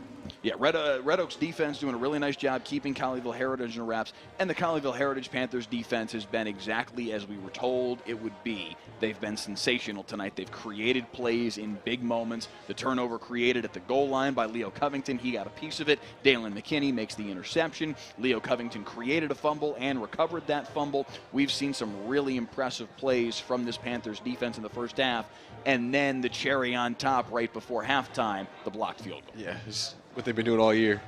Turnovers and then blocking kicks. So now can Red Oak find an answer here in the early moments of this third quarter? They will have the football to start this second half, so we'll see Jalen Robinson and company come back out on the football field. But I mentioned the stats in this first half. 14-6, the edge for Red Oak in first downs. 204 total yards for Red Oak in the first half. The Colleyville Heritage's 113. A 75-2 edge in rushing yards for Red Oak in the first half. And they also outdid them in the passing game, 129-111. Jalen Robinson, 9 of 22 for that 129 and a touchdown, but also, of course, the 2 interceptions. Weston Smith, 8 for 19 for 111 yards and 2 touchdowns. He also threw an interception there late in the first half that nearly led to Red Oak points.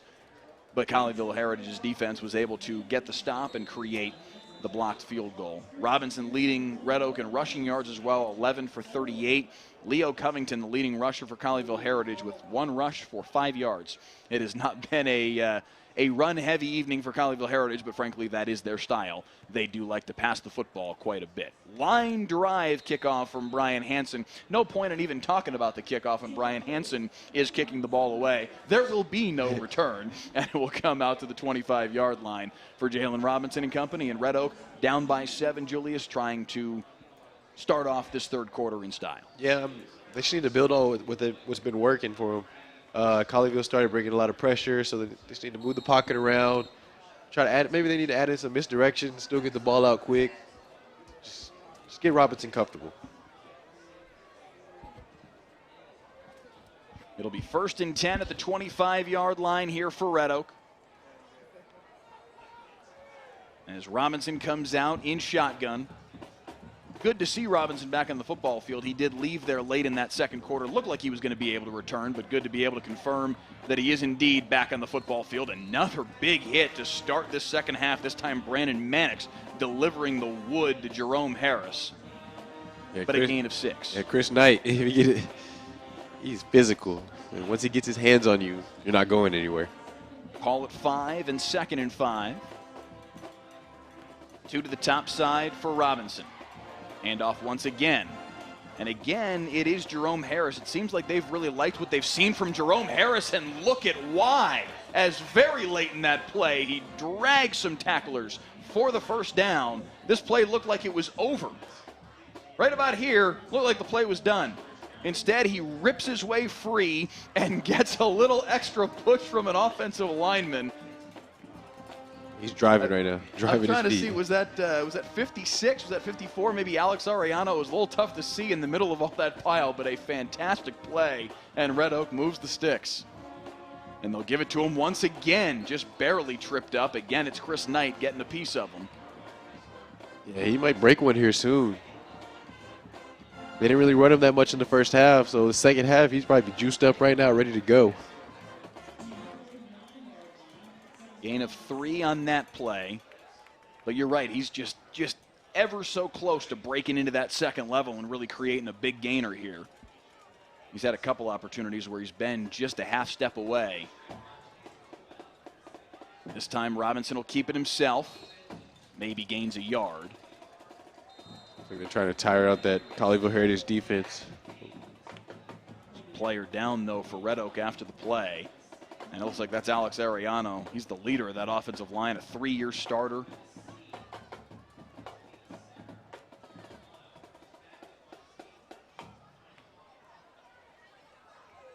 Take another peek here, see if we can see what happens to big number 54 in the middle.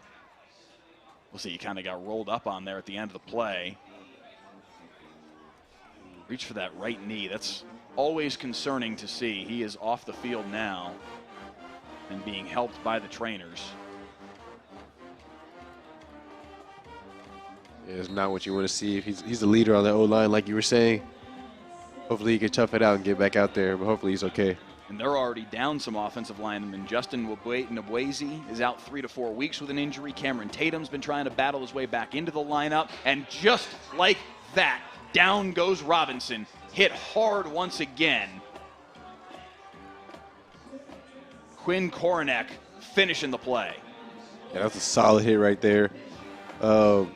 Robinson had a lot of success stepping up in the pocket that first half. Yeah. Looks like Colleyville Heritage is making an emphasis right now to not let him step up and forcing him to run outside if he's going to make a play in the pocket.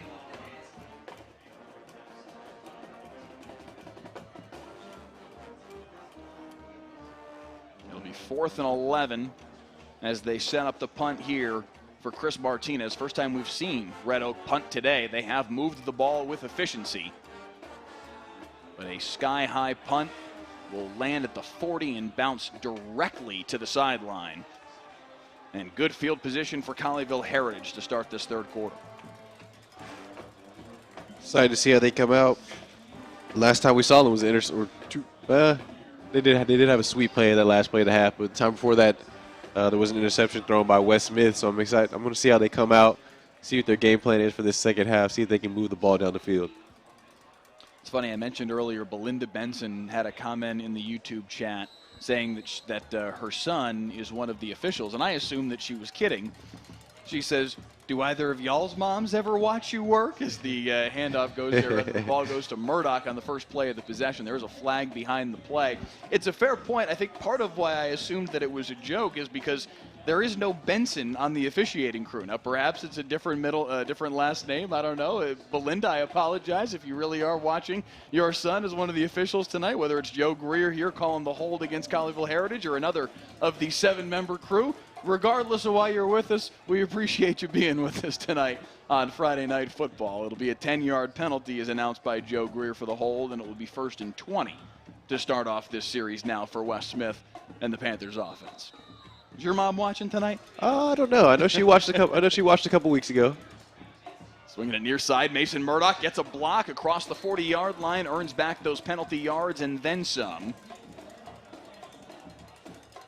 Colleyville Heritage just counted the numbers right there. They had 3 wide receivers. There's only 2 defenders up close on the line. Easy little bubble screen, get the yardage back. And that, for an offense like this that doesn't run it very much, that is effectively their running offense. Yeah, just quick, easy on the outside. Just get the ball to your playmakers in space. Speaking of quick and on the outside, Leon Covington on the receiving end. Sets up 3rd down and 4 now. They've got to get right to the midfield stripe to pick up the first down. Smith in shotgun, 3 wides to the top of the formation. Looking that way, fires that way, complete that way in the hands of Mason Murdoch. Makes a man miss, across the 40-yard line, and first down, Colleyville Heritage. A nice move by the senior wide receiver. Yeah, these speed outs and bubbles, that's what they've been going to the last couple plays. Red Oak might want to start putting some man coverage out there. Just make it uncomfortable for the receivers. 1st and 10 coming near side. It's Murdoch once again on the receiving end, cuts upfield. Gains another 6 or 7 yards. Shamarian Knowles in the comments now saying that her dad is one of the line judges. And sure enough, the line judge is Kevin Knowles, so I'm definitely inclined to believe that one. Wes Smith firing right side. It's Mason Murdoch once again. It's been all Mason Murdoch on this drive, and another first down for Colleyville Heritage. Player down behind the play for Red Oak. Coaches are not happy about that one. They saw something they didn't like. A lot of pain here. Try and see if we can catch what happened behind the play. It was out of the frame of our replay angle.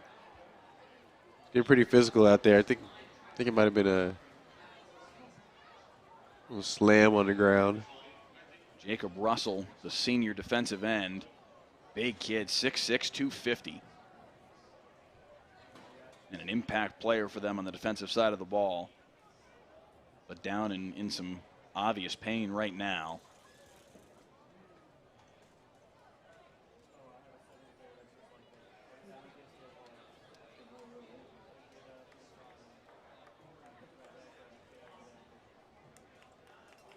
Good to see him back on his feet now, and more importantly, walking off under his own power. Wonder if he got the wind knocked out of him with the hands above his head. He looked like he was in a lot of pain there on the turf, but good to see him back up and walking off, holding his back now. We'll see if he returns. Brock Links, one of their defensive tackles, also does play some defensive end. We'll see if they rotate things around. Perhaps Zion Bird comes on the football field. We'll see how they replace Jacob Russell in the meantime. Meantime, 1st and 10, firing it right side, in and out of the hands of the freshman Blewett. And it'll be 2nd down and 10. A lot of Mason Murdoch on this drive. The senior wide receiver making an impact on this drive. He's had several big catches. He's basically been the offense on this possession for Colleyville Heritage as they've gotten down to the 25-yard line in Red Oak territory. Yeah, they're trying to get him the ball. So hopefully he can break one. I mean, he's good in space. He's a good route runner, good with the ball in his hand. So overall, he's just a good player. 2nd down and 10.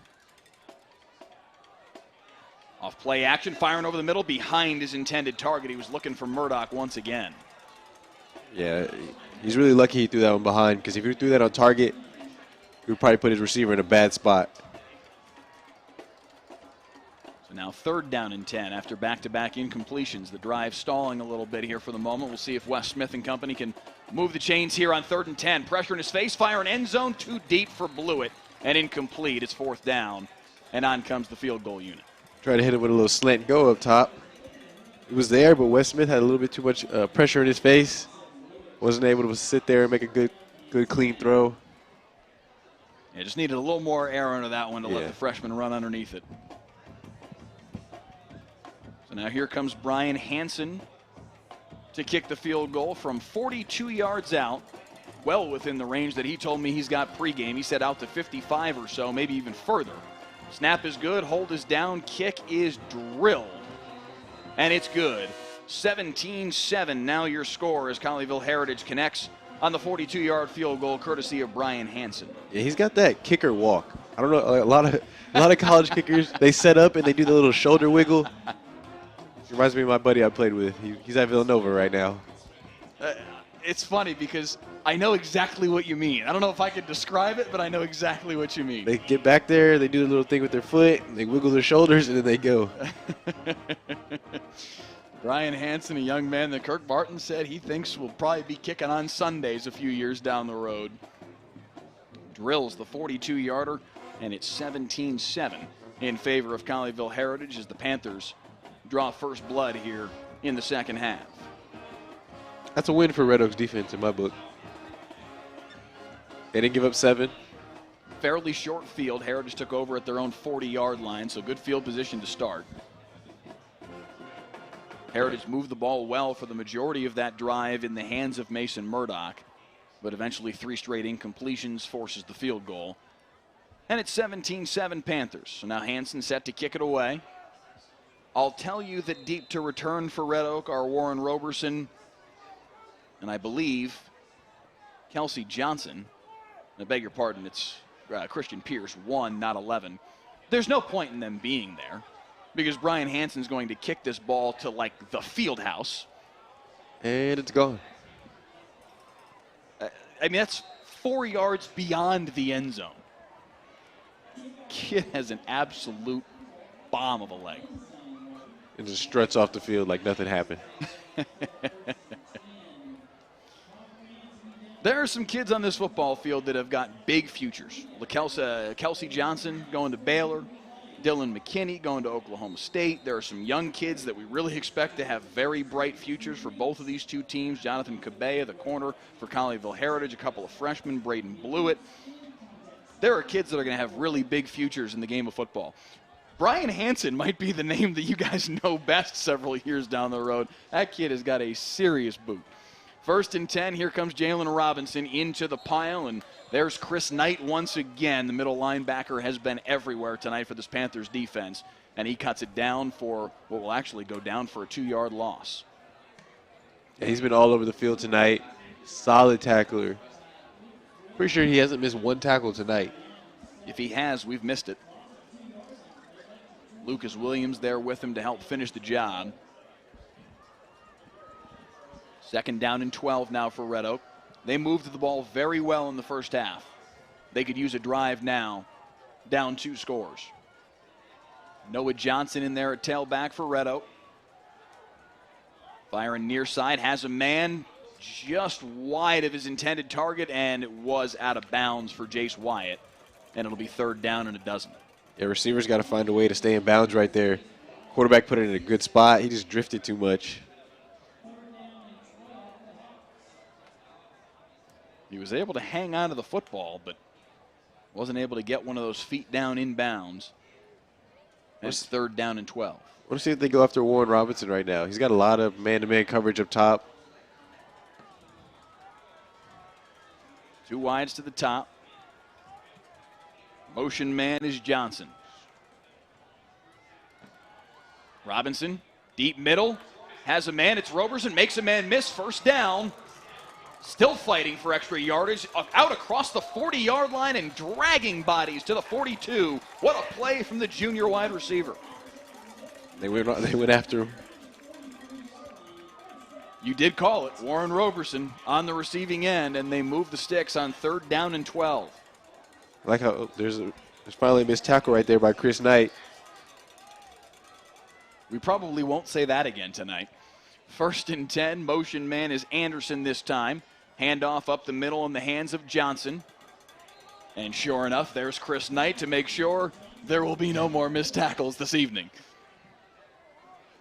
I like how Red Oak's offense is still trying to stay balanced, mixing in a lot of run with the pass going on right now. There's still more than enough time. They should be able to be patient and do exactly that. And Andy Kelso trying to just be patient with his offense. Robinson looking deep, has Wyatt behind the defense. Defender fell down. Wyatt walks in for the touchdown. 55 yards on the hookup from Robinson to Wyatt. And Red Oak cuts the lead to 1 score again. Like you were saying, they still had a chance. They're still alive.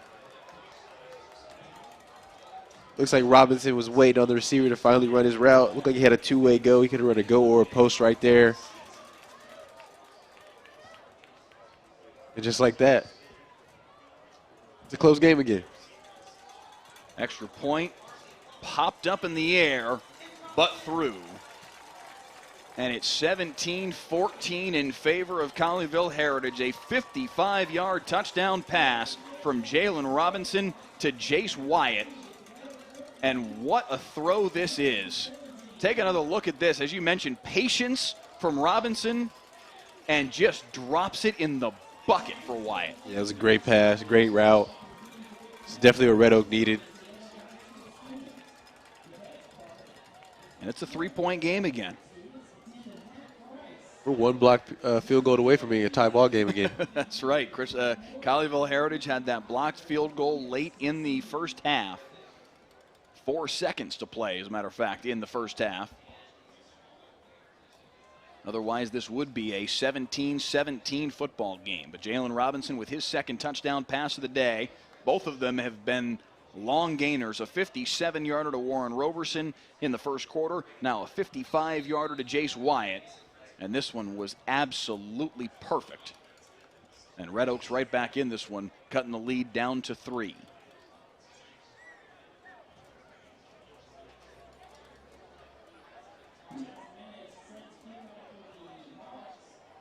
Jimenez to kick it away. Another line drive squib kick. Fielded the 20-yard line, on the run by Covington, and look at the speed from Covington. Inside the 20, will not be caught. Leon Covington wheels 80 yards. Touchdown, Colleyville Heritage. Yeah, he was fast on that one. No one was catching him. I feel like he knew immediately as soon as he got the ball, he was going to the crib with that one.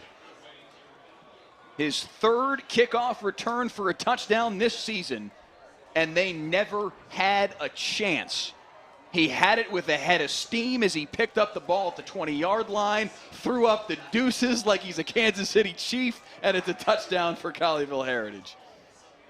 Yeah, I think that was a mistake right there by Red Oak by kicking it back there. I know they squibbed it, but still, you got to squib it to the other side. Kirk Martin told me earlier this week, and I'll say it now that it's actually transpired and I'm not giving away state secrets here. He said, we expect them to squib it this week, and we've got some things cooked up for it.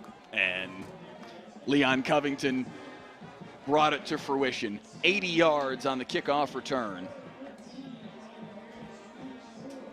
Might have some points this half. And with 5:39 to play here in the third quarter, that 10-point lead restored in 12 seconds. But special teams, though, when you can win a game through special teams, that's big. They had 5 touchdowns scored in a game earlier this year against Richland that were scored by units that weren't their offense. 2 interceptions returned for touchdowns, 2 kickoffs returned for touchdowns, both by Leon Covington, who now has 3 on the year, and 1 blocked field goal returned for a touchdown. They scored 45 points, 35 of them coming courtesy of defense and special teams. It's a light day for the offense. Now tonight, a blocked field goal late in that second quarter and an 80-yard kickoff return for a touchdown for Leon Covington. And it's a 10-point lead once again for Colleyville Heritage.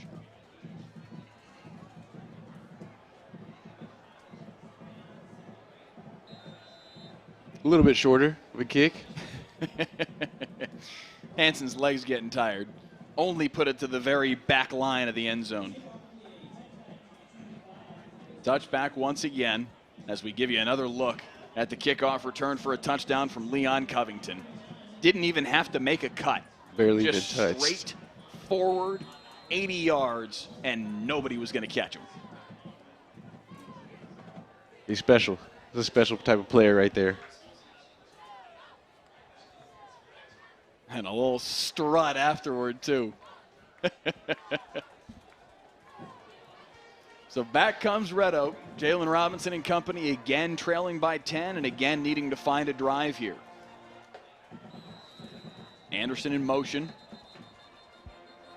Flag at the snap.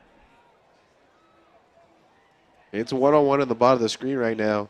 Jace Wyatt and Jonathan Cabella. That's who just scored the touchdown. That's who just got this touchdown scored on him on that last drive. There's no safety help, no linebacker help on the bottom of the screen, so let's see if they go after that again. After the penalty, the delay of game, the task gets 5 yards more difficult here for Red Oak. Pressure in his face. They do come near side for Wyatt one-on-one with Cabella, and he does make the catch across the 30-yard line, and they'll mark him down right at that 30-yard stripe, a gain of 10 on the play, and a good start to the drive here for Red Oak. Need to put a little wrinkle in there, a little slant and go.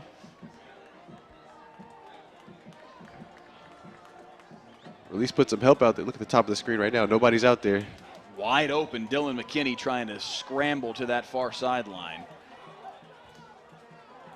They've changed things up a little bit. Usually they play Dylan McKinney to the sideline away from their sideline. They've switched it up, and they've got Cabella on this near side. And again, the catch made in front of Cabella is again, it's Jace Wyatt on the receiving end and a first down for Red Oak. It looks like Dylan McKinney's trying to say, yeah, hey, switch with me. Says, hey, sophomore, get on the other sideline. Dylan McKinney, the senior Oklahoma State commit, says, give me number 12. If he's going to make some catches, I want this kid. And if I'm Jalen Robinson, I'm just going to go to the exact opposite side. All due respect to Cabella, who's a good player, has made a couple plays in this game already, as this time it's a handoff, and up the middle they go in the hands of Noah Johnson in a first down run into Colleyville Heritage territory. And I feel like Red Oak's offense right now is just firing on all cylinders. They really get whatever they want this drive and the last drive. First and 10 at the 47 is where they mark him down. And Johnson will get the carry again up the middle. As you said earlier, they're starting to get into that second level. We're starting to see the ground game really pick up steam here for this Red Oak offense. This is the biggest thing they can do right now is just tire out this Colleyville Heritage defense. Got to wear them down. Red Oak does have a big offensive line. Donovan White in there right now at right tackle after we saw the injury earlier. Second down and 4 here. Robinson looking left. All the way for Roberson and incomplete. No flag. Took a hit from Cabella, who said, stop coming my way. I'm going to make you pay for it. Yeah, ball was just a little bit too high right there. He had his guy. You got to put it on him. Put it in the numbers. Give him a chance to run after the catch. Instead, 3rd down and 4. The in-house scoreboard that feeds ours, they have decided not to change the yards to go. It's not 3rd and 10. It is 3rd and 4. Anderson in motion. Handoff up the middle for Johnson, trying to push the pile across the 40 to the 39. That's going to be short of the line to gain. It's going to be 4th and 2. You go for it here. You have to. I would agree, yeah. I don't think you give the ball back to this Colleyville Heritage offense if you can avoid it. Especially with the way your offense is playing this second half so far, you have to give them a chance. 4th and 2. Robinson gets the signals from Kelso, barks it out to the offensive line. He'll be in shotgun. 2 wides to the top of the formation. Motion man is Anderson. Let's go quarterback out. Claps for the snap. Looking left, looking deep. He's got Roberson behind the defense. And it's knocked away by Cabella at the last moment. Incomplete. You got a high point that way. With the slant go, it was there. He had him behind Cabella, the ball a bit underthrown, and Cabella did a great job to get his hand in the cookie jar at the exact right moment. It's the way to bounce back. Yeah, they started the drive coming after him, went after him in a pivotal spot on 4th and 2, and he was up to the task. Got beat on the route, never gave up. Was able to make a play on the ball right there. That's all you can ask for your DB. So back it goes to the Heritage offense, now with a 10-point lead and an opportunity to add to it with 15 minutes left in this football game. Swinging it right-hand side in the hands of Blewett. Beg your pardon, it's Riley Wormley, the other freshman. Give him 8 on the first play of the series.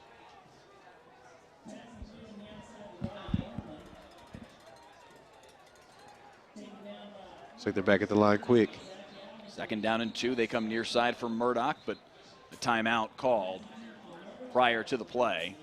So it looks like it's the referee's timeout, maybe?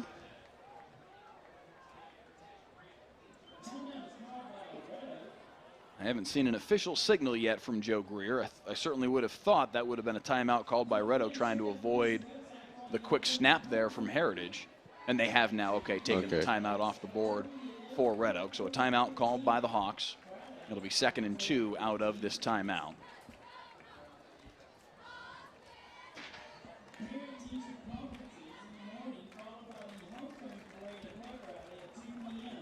(24-14) our score in favor of Colleyville Heritage as we welcome you back inside the broadcast booth here at Billy Goodloe Stadium in Red Oak. Mike Leslie and Julius Lewis here with you. 24-14 our score right now. Colleyville Heritage has done it predominantly with their defense and with their special teams. The 80-yard kickoff return for a touchdown just a few moments ago from Covington. That is the bread and butter for this team, and they've proven it again tonight. I mean, they're doing what works for them. High-power defense, good special teams. That's what they do. As out of the timeout, it's in the hands of West Smith, and he's got a lot of running room, and that's absolutely going to be a flag. Very late hit. He was 3-4 steps out of bounds. And if you're Red Oak right now, this is not what you want to do. You've been playing a solid football game so far. You can't have that type of penalties. Get another look at the play here as West Smith saw the pocket break down, saw he had a lot of running room, and 1, 2, 3 steps out of bounds before Christian Pierce came through and leveled him, and flags came flying from everywhere. That's going to move the ball inside the red zone.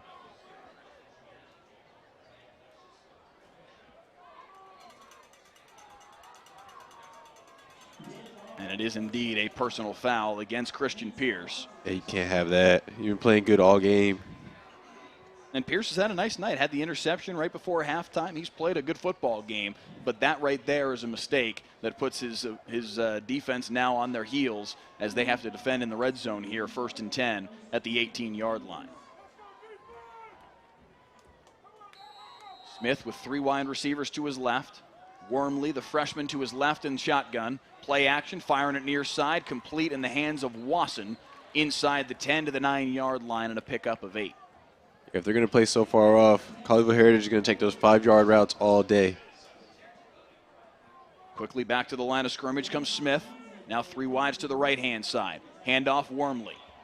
patient in the hole, and that'll be perhaps enough for the first down. It's going to be real close. And he'll be just a hair shy. It'll be third down and less than a yard.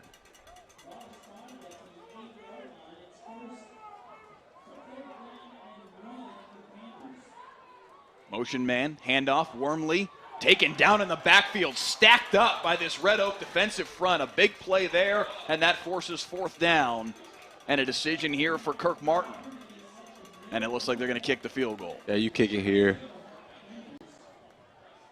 Trust your kicker.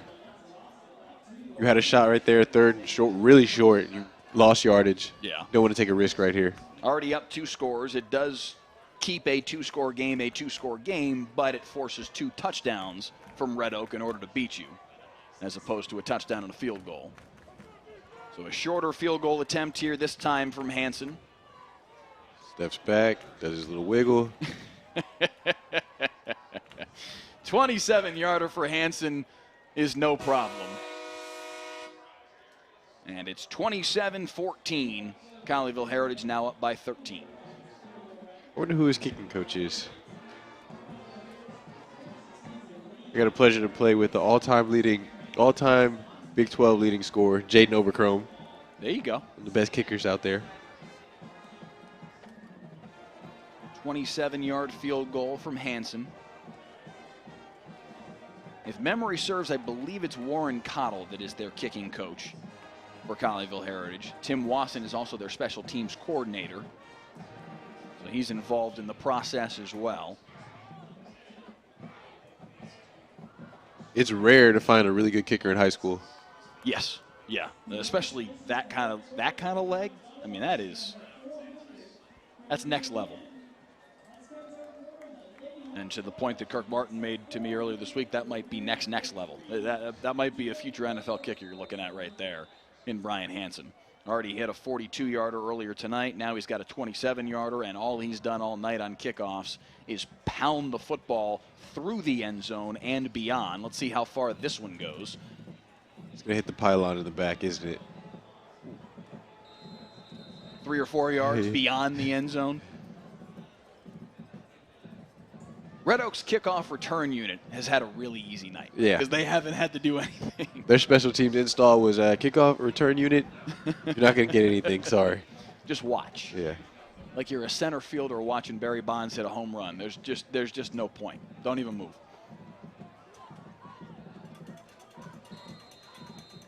So Red Oak has moved the football here in the second half, but so far, little to show for it. They do have the 1 touchdown pass from Robinson to Wyatt. Other than that, they've seen the ball go in the other direction and the lead grow to 13. They need this drive to create points and get back in this football game. They started off with Noah Johnson, the junior, and a gain of 3. Yeah, they showed flashes of just being that team that their coach wants them to be, but they just can't put it all together. I mean, I think regardless of what the final score is tonight, regardless of whether or not Red Oak is able to come back and win this football game, if you're Tony Holmes, you have to see tonight as progress. Yeah, definitely. They're moving in a positive direction. They're not fully to where he wants them to be, certainly. They're going to be 1-2 in district play unless they're able to make something happen here in this fourth quarter. And by no means is this game over. There's still a lot of time to work with here. Again, the handoff to Johnson and into a wall. I mean, we were really one drop pass away, or really one pass breakup away from it might have been a different game right now. We'll see if Red Oak's got something to say about it here in the fourth quarter. 27-14 through 3 here on Friday Night Football. We're back with the fourth after this.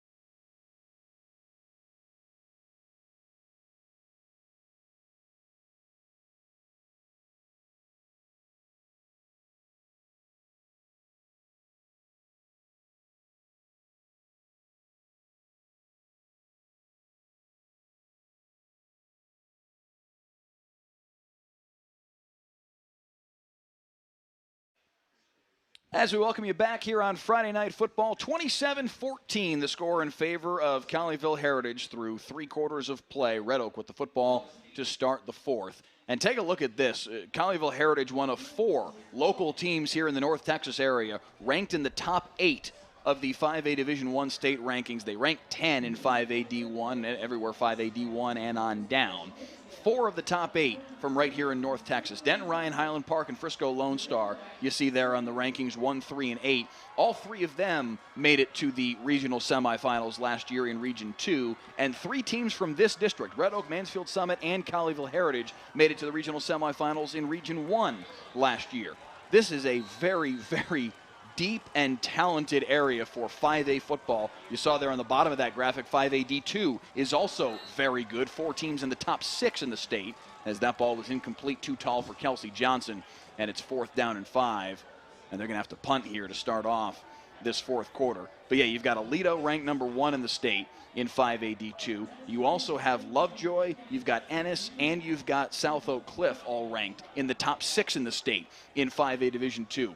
5A football in North Texas, good luck, man. Oh, it is a gauntlet. Yeah. They're all going to beat each other out. That's the best thing about it, too. Red Oak played Ennis earlier this year. There's going to be a lot of good football games played late in the season. And the punt is blocked. Another big play by the Colleyville Heritage special teams. It's picked up by Red Oak. They're going to try and make something of this. That in and of itself was a positive play from Seven Butler, but another huge play from the Colleyville Heritage special teams. Did Butler push enough for the first down, though? He's all the way out to the 35-yard line. The Red Oak sideline thinks they may have something here. It's going to depend on the spot. The first down marker was the 35. Line judge is standing at the, kind of hard to tell, but it looks like the 34. And if that's the spot, they're short by a foot. Seven Butler almost made a tremendous play as the punt was blocked. In on the punt block for Colleyville Heritage was Garrett Finley and Quinn Koronak, but Seven Butler picks it up, fights his way out to the 30, then gets a whole lot of help from his teammates as all of a sudden they push the pile 5 full yards. The problem was they started at the 29. They get to the 34 and a half, and they're just short, and it's Heritage football. Man. Unbelievable. Quickly, they throw it near side for Blewett, and he's got a handful inside the 30-yard line to the 26. Give him 8 on the first play of the series, and Colleyville Heritage can smell blood right now, up 2 scores and looking to make it 3 right now. Oh, Red Oak had some life right there. That would have been great to have. That's actually, I played in a game where that's happened to me before. We blocked a punt and the other team got the first down. Did Hogan Wasson catch that football? Yes, he did. That was tipped at the line of scrimmage. Jacob Russell, who good to see him back on the football field after he went off with the injury earlier. But look at that catch from Hogan Wasson. One hand. How hard is that catch to make? And he was falling down, too. Yes. Off a deflection. Unbelievable concentration from Hogan Wasson. This time Chabet with no running room. Just getting a little bit chippy up top. Number 6, Deodric Peoples. Who's that? Mason Murdoch. Yeah, the ref had to step in between them. They've been going at it all night. A little frustration. I mean, this is a game last year that decided the district championship in 4-5A Division I. Smith off play action over the middle. Has Hogan Wasson inside the 10-yard line. 1st and goal at the 5. Looked like he might have dropped it. Yeah. The ball rolled all the way to the back of the end zone. Man, what is up with my eyes tonight? Where did this one go? Ooh, that's what happened. Yeah. Okay. My apologies. Eyes are struggling tonight. Incomplete, and it's 3rd and 10. It's only, I don't know, a minute and a half into the 4th quarter. Maybe I'll wake up at some point. Smith looking end zone once again. Fires short, tipped. Did he get his hands on it inbounds? Yes, he did. Intercepted. What a catch. Marlon Copeland with the interception, and Red Oak responds in kind. There we go. Now we got some life on the Red Oak sideline. You're Wes Smith right there. You're going to just run it. Just run it. Get what you can. He had a lot of green grass in front of him. Look at all that space. There was hardly anybody in the frame. It was a great athletic play right there, too. Amarion Davis is the one who got his fingertips on it. And then able to camp out underneath it and make the catch right on the sideline is Marlon Copeland. And Red Oak still alive. They are. I mean, 10 minutes left. There's a lot of time left in this football game.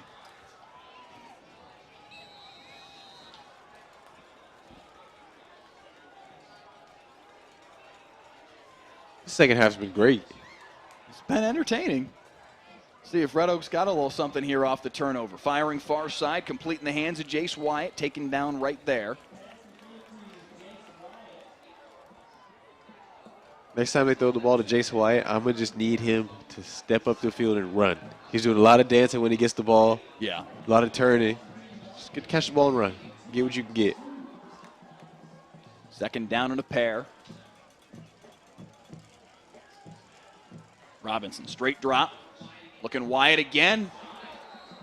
Nice defensive play by Jonathan Cabea. No flag. It was bang, bang, whether he was there before the ball or right with the ball. But he makes contact with Wyatt and forces the incompletion. Yeah, he was reading that one all the way. It was a great break on the route. His receiver sat down. He sat down and just waited. I think it was the right no call. I think he was there basically right at the same time. I mean, if he was there before, it couldn't have been by more than half a beat. No, I agree with you. It was a good play. Good no call. Of course, you are a defensive back, so if you're going to side one way or the other. Third down and 2 here. Robinson's going to try and keep it himself and pick up the first down, and he's going to be short. Fourth down. Jalen Robinson only gains a yard on 4th and 2. And it looks like Red Oak's going to punt the football away. Just when you think there's some momentum on Red Oak's side right there.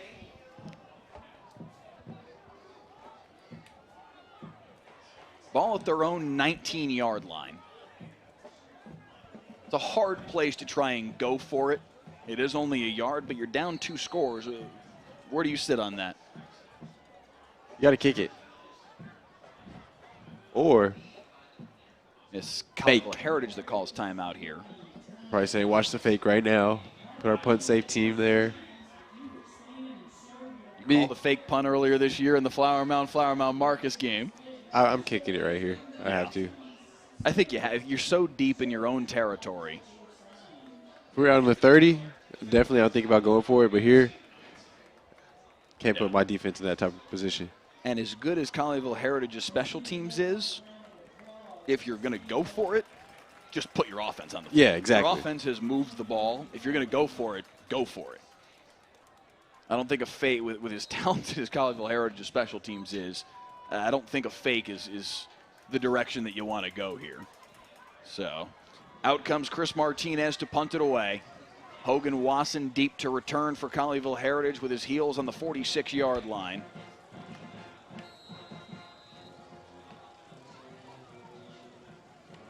Martinez had his last punt blocked, this time able to get it away clean. Wasson on the bounce from his own 38-yard line. Head of steam and gets out to the 50-yard line before he's taken down right there. They'll mark him down just shy of that midfield stripe.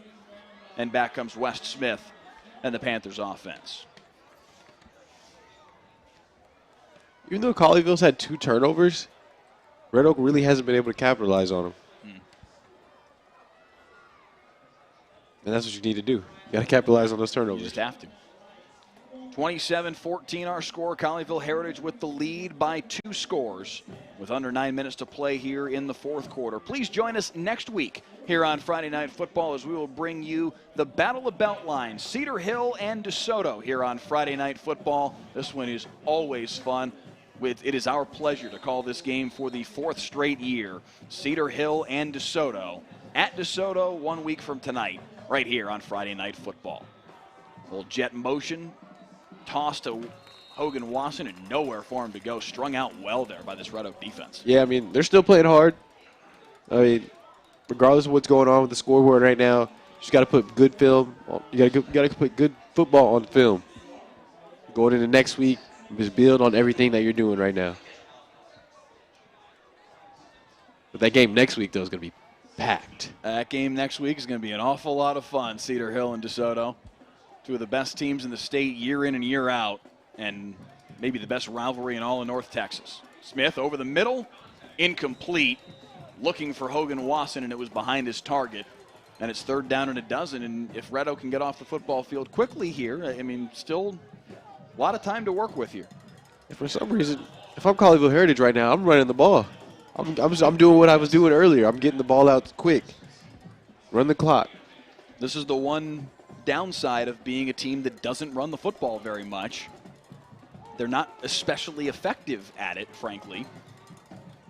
Now, they could be doing some wide receiver screens and making things a little bit easier for West Smith, but he's going to have to try and go for it here on 3rd and 12. Firing deep, single coverage. Wasson's back there, camps underneath it and makes the catch. Wasson inside the 5, down to the 4-yard line, and a big gainer for Colleyville Heritage on 3rd and 12.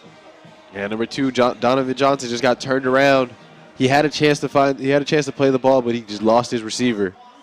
49 yards from West Smith to Hogan Wasson, and it's 1st and goal for Colleyville Heritage, and the Panthers are looking for the knockout punch. Yeah, that backside post is not easy to cover.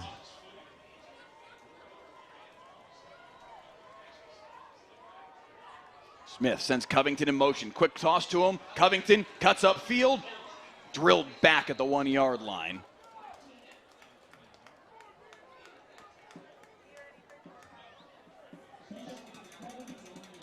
It was a solid tackle right there. I think it was Zach Allen, the middle linebacker, that... It looked like it had a chance to score, too. Yeah, especially with the speed of Leon Covington. Instead, 2nd down and goal from the 1. It's Wormley to the right of West Smith. He'll get the handoff. Wormley straight up the gut, and he's in. Touchdown, Colleyville Heritage.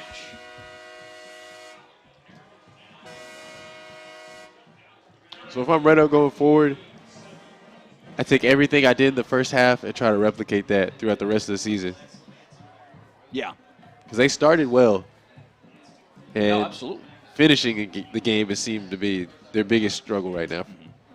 And I mean, that's the thing with a program like where they are in their life cycle as a football program, as the extra point from Hanson is up and through, and it's 34-14 in favor of Colleyville Heritage. This is a program in Red Oak that is, we've talked about it quite a bit through the evening, the turnover with their coaching staffs over the course of the last 3 seasons, but especially with Tony Holmes taking over in July. They're just still trying to find that continuity, and they've got talent on the football field. Kelsey Johnson's a heck of a football player. Jalen Robinson's played very well tonight despite the turnovers. They've got talent on the football field. Warren Roberson's played a whale of a game. They have the talent to play with a lot of these teams in a very difficult district. Heritage, Mansfield Summit is coming up for them a few weeks down the road. 2 weeks from tonight, they play at Mansfield Summit, the other favorite in this district. They have the talent to play with these teams. They just don't have that continuity and that I guess, complete understanding of exactly what they're expected to do right now, because they are still figuring out what life is going to be like in this Tony Holmes system. Yeah, but there's a growing pains. They got to go. They have to go through them to be a good football team. Meanwhile, for Colleyville Heritage, this is a team that, again, offensively, I think is still finding themselves, but they have a defense and a special teams that is going to keep them in football games with any team across the state. Oh yeah, they do, and that's going to be. They're going to have to lean on their defense throughout the rest of the season because their offense is still trying to figure it out. It's going to be really hard for them later on in the season if they can't figure out how to run the ball as well. I'm curious your impression of West Smith. We've gotten a chance to see him, the quarterback from Colleyville Heritage, over the course of the night. They went through the opening few weeks of this season with a 2-quarterback system with West Smith and Luke Ulrich. Smith is more of the passing quarterback. Ulrich is more of the running quarterback. We haven't really seen Luke Ulrich tonight, but they do intend on using him in some pieces, in some facets of the offense where they do want to run more at the quarterback position. But West Smith has won the job. He is now their starting quarterback starting this evening and going forward for this football team. Pretty nice performance from him tonight. How do you see him kind of evolving now into that role now that they've made him their guy? So I feel like he did a great job making the routine throws. He had a lot of good balls and down the field, a couple posts he missed, but he'll get those back later in the season. But I feel like he just needs to just take what the defense gives him. Don't force anything. Because there's a lot of players out there he could have probably used his legs or just thrown it away. and live to fight another down. But the more games he plays, the more he'll see that. Timeout called here by Colleyville Heritage, their second timeout taken in this second half. On the night, Weston Smith, 19 of 36, 233 yards and 2 touchdowns. Jalen Robinson on the opposite side, 14 of 32 for 230 and 2 touchdowns.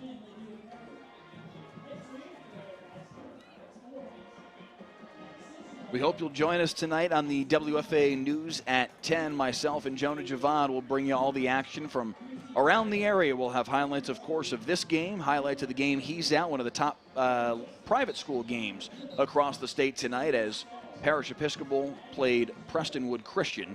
So we'll have highlights of this game, that game, and several others from around North Texas tonight on high school game night. On the WFAA News at 10. We'll have that in the sportscast at about 10:17 or so. Out of the timeout, 7:01 to play here, fourth quarter. And Jalen Robinson and company now in a situation where they need to make some things happen in a very short period of time. Jace Wyatt on the receiving end makes the catch, has the first down. That's a very unfavorable spot. Forward progress should have had him at about the 36. And the near side line judge says, no, move that ball forward a good 2 yards. Yeah. And that should be a first down. And Tony Holmes is 5 yards out on the field saying the same thing. The far side line judge is, I think, a little confused. And now in conference with Joe Greer, but very clearly the near side line judge. I mean, look at that forward progress right there at the 36. Gets driven back to the 34, and for some reason the headline judge, Scott Garner.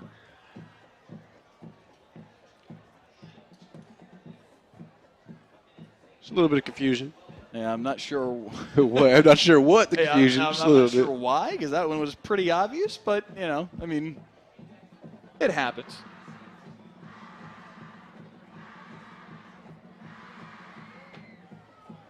They said it's his play to make, I think.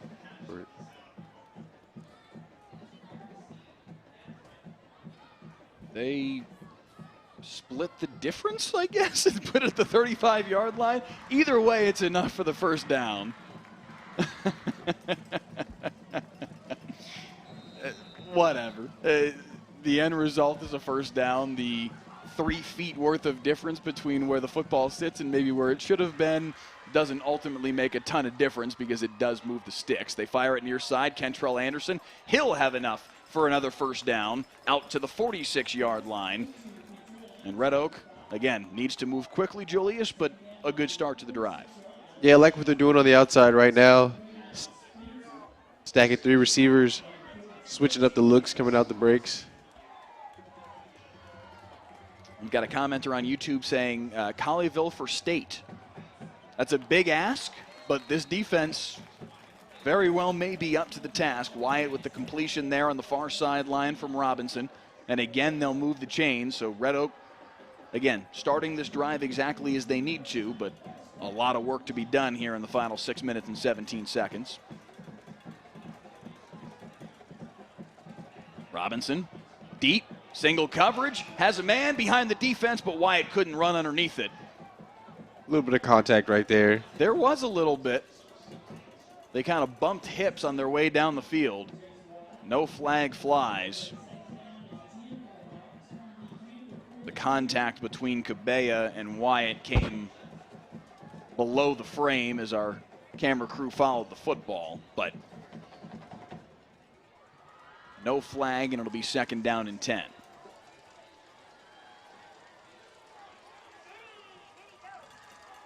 Pressure, throws near side, tipped. Wow. Nearly intercepted. That would have been tremendous from Brandon Mannix.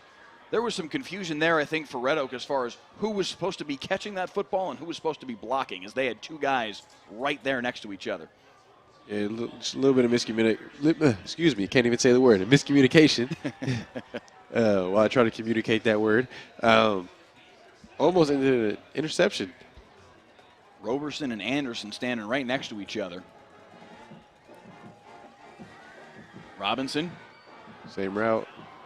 Scrambling forward, has pressure behind him. Felt it, but he wasn't able to get away. Chris Knight again. That kid is everywhere tonight. Yeah, he was about to launch that ball. He really wanted to. A gain of a yard on the play. It's 4th and 9, and Red Oak has to go for it here, down 20. Have to get to the 32-yard line in Colleyville Heritage territory to move the chains. 3 wides to the near side of the formation. Devontae Peoples getting a little extra run here in the 4th quarter. See what they do Junior right reserve wide receiver. Robinson looking far side for Wyatt. Tipped it incomplete. Jordan Springer got a piece of it. It's another turnover on downs. Heritage gets the football back, and they're 5-14 away from 5-1. It's a good job right there. Sitting in underneath coverage.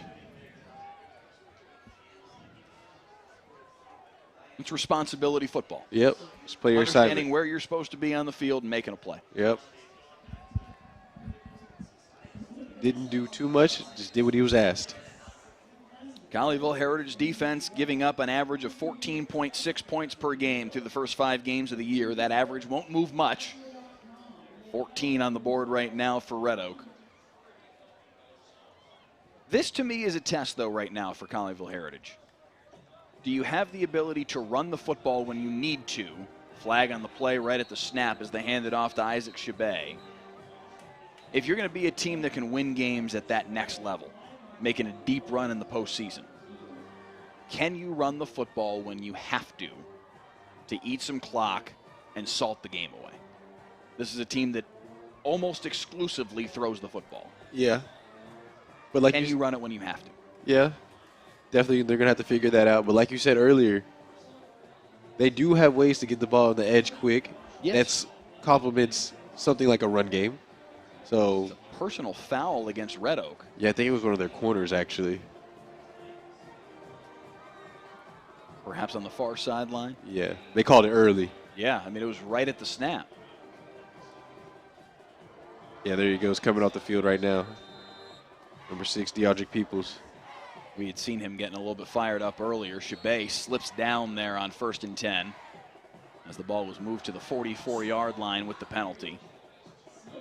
Comment here from Jeff Gilstrap. He says, Wes Smith has great pocket awareness while keeping his eyes downfield. I expect him to continue to get better all year. I agree. Yeah, I mean, he's and 6'5", 215, can make every throw you need him to make. See him right there in the middle of your frame, getting the play from the far sideline as Jacob Hancock and Kirk Martin send the signals in. Martin, the head coach, is the one who calls the plays. Jacob Hancock is their offensive coordinator. Chabet gets the handoff. So this is what I'm talking about, though.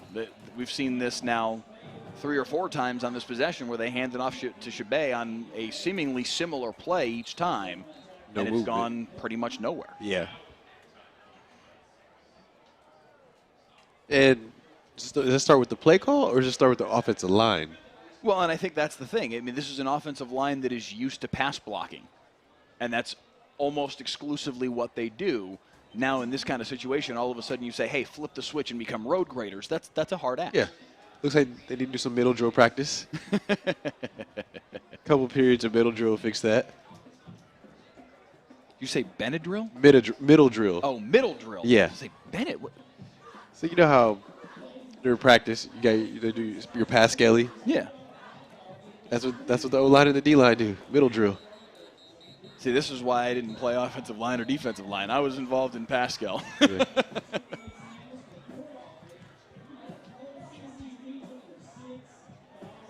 Yep, just take corners, receivers off the field.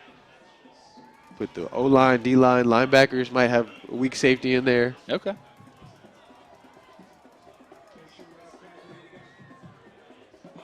Let them run the ball. They probably won't run it here on 3rd down and a dozen out of the timeout. 4:18 to play in the 4th. They got 3 wides to the near side, 1 to the top of the formation. Smith, straight drop, pressure in his face. They set up the screen. Chabet, can he get away? Gets away from one, but not the other. Jacob Russell takes him down from behind, but a flag on the play. I think that's going to be a horse collar. It was a great hustle by him, though. It was. Stuck with the play. Deserves credit for that, but and now he's got his hands on his head. He can't believe what the call is going to be. And it's going to give a 1st down here to Colleyville Heritage. and they'll be able to eat up more of this 406. They call it a face mask. It wasn't a face mask. That much was very clear. He grabbed him from behind. Yeah, he got a face mask. We're going to see another look at it here. Chabet did a nice job just to be able to get away right there. Grabbed him by the back of that shoulder pad and took him down. Either way, the penalty, the yardage is the same, and it's 1st and 10 from the 24-yard line here for West Smith and company, and they'll try to salt away some more of this 3:54. Chabet, nice cut to the outside, another one to the outside, gets across the 15, and that'll be enough for a first down. Stepped out of bounds, but it's a first down run for Isaac Chabet, and maybe the best run of the night for Colleyville Heritage. So, is Colleyville Heritage better at running the ball outside the tackles or inside the tackles? I think that's the question what they need to ask going forward. Yeah. I mean, Chabet's a good football player. He's been a key piece of this program from the word go. Started as a corner, as a freshman, as a sophomore, played running back and ran for 1,700 yards under a previous head coach that ran the ball a lot more than Kirk Martin does. They moved him to slot wide receiver last year. He had a fantastic year. This year, moving him back to running back. He's a very talented kid. And showing a little bit of it right there, right up the gut for the touchdown, and that is the icing on the cake for Colleyville Heritage. Yep. The Panthers cruising to 5-1. And I think this fourth quarter shows a team that's been there and been together, and a team that's still trying to figure it out. Isaac Chabet, 13 yards for the touchdown, and it is 40-14, Colleyville Heritage. This was a football game midway through the third quarter, 17-14. Heritage led after the 55-yard touchdown pass from Robinson to Jace Wyatt. But from that point forward, it has been all Panthers. And the extra point is good from Hansen, 41-14. The number 6 team in the state pulling away. Yeah, it started with that kickoff return, too. The last time Red Oak really had any type of momentum in this game. Yes, because, coming off the touchdown pass, Red Oak seemed to have the momentum in the football game. They had gotten a stop prior to that. They were starting to kind of get things rolling a little bit. 55 yards up top to Jace Wyatt. It's a 3-point football game. A 1-4 team starting to kind of feel themselves a little bit like, hey, all right, we're starting to turn the corner. And 80 yards in the other direction, Leon Covington in a blink. And the lead was back to 10. That's a gut punch. Yeah, and ever since that, they haven't looked back.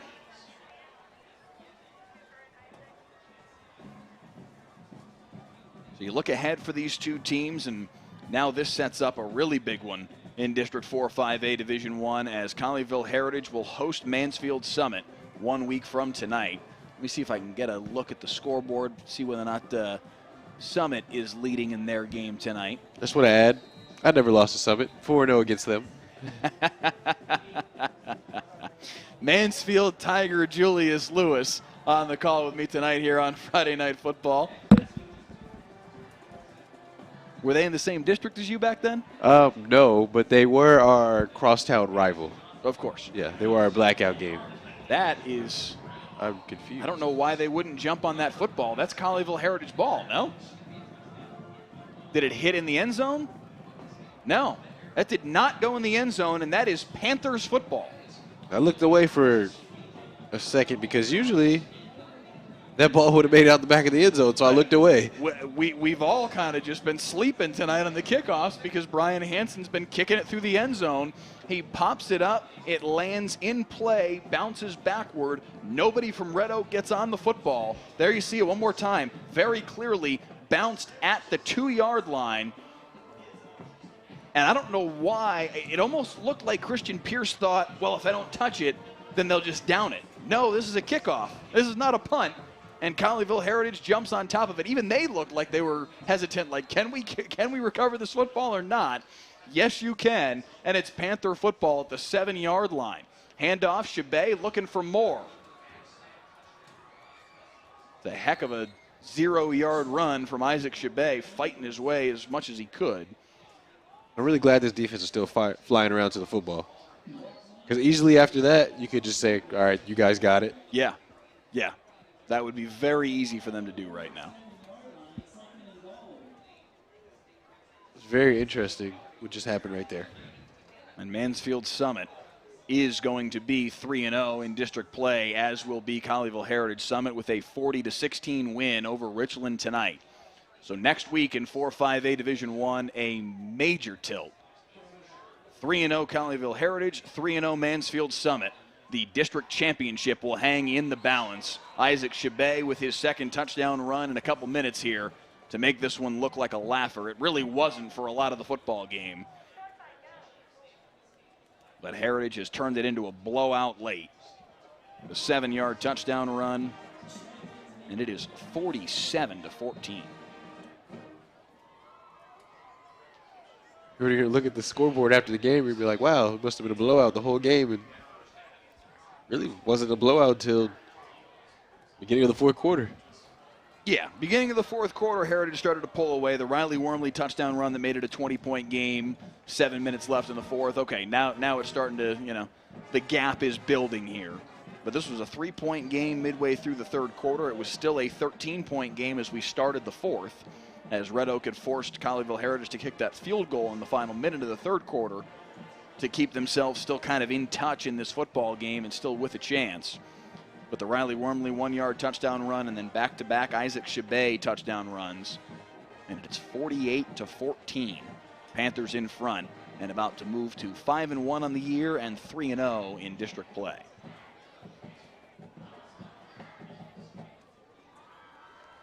So, Again, do join us next week on Friday Night Football as we will be at the Battle of Beltline, Cedar Hill and DeSoto. Very possibly, and I'm curious your opinion on this as a former Texas high school football player, the best rivalry in North Texas? It's on the list anyway. Yeah, it's one of the best. It's up there with like Allen and Trinity. Yeah. I mean, it's way, way, way up there. We got a chance to see the Mountain Showdown a couple weeks ago. That one's real good. Battle for the Axe, Louisville and Marcus is a real good one as well. There is some serious high-end rivalries in this area. Bell Trinity is another one. The Gopher That Bowl. has become quite one-sided over the course of the last couple decades, but back in the day, Bell Trinity was a serious rivalry. But Cedar Hill DeSoto, the Battle of Beltline, that one is hard to top. And we will bring it to you right here on Friday Night Football 1 week from tonight. A little bobble on the kickoff return there from Christian Pierce, but he brings it out to the 13-yard line. And back comes Jalen Robinson and company.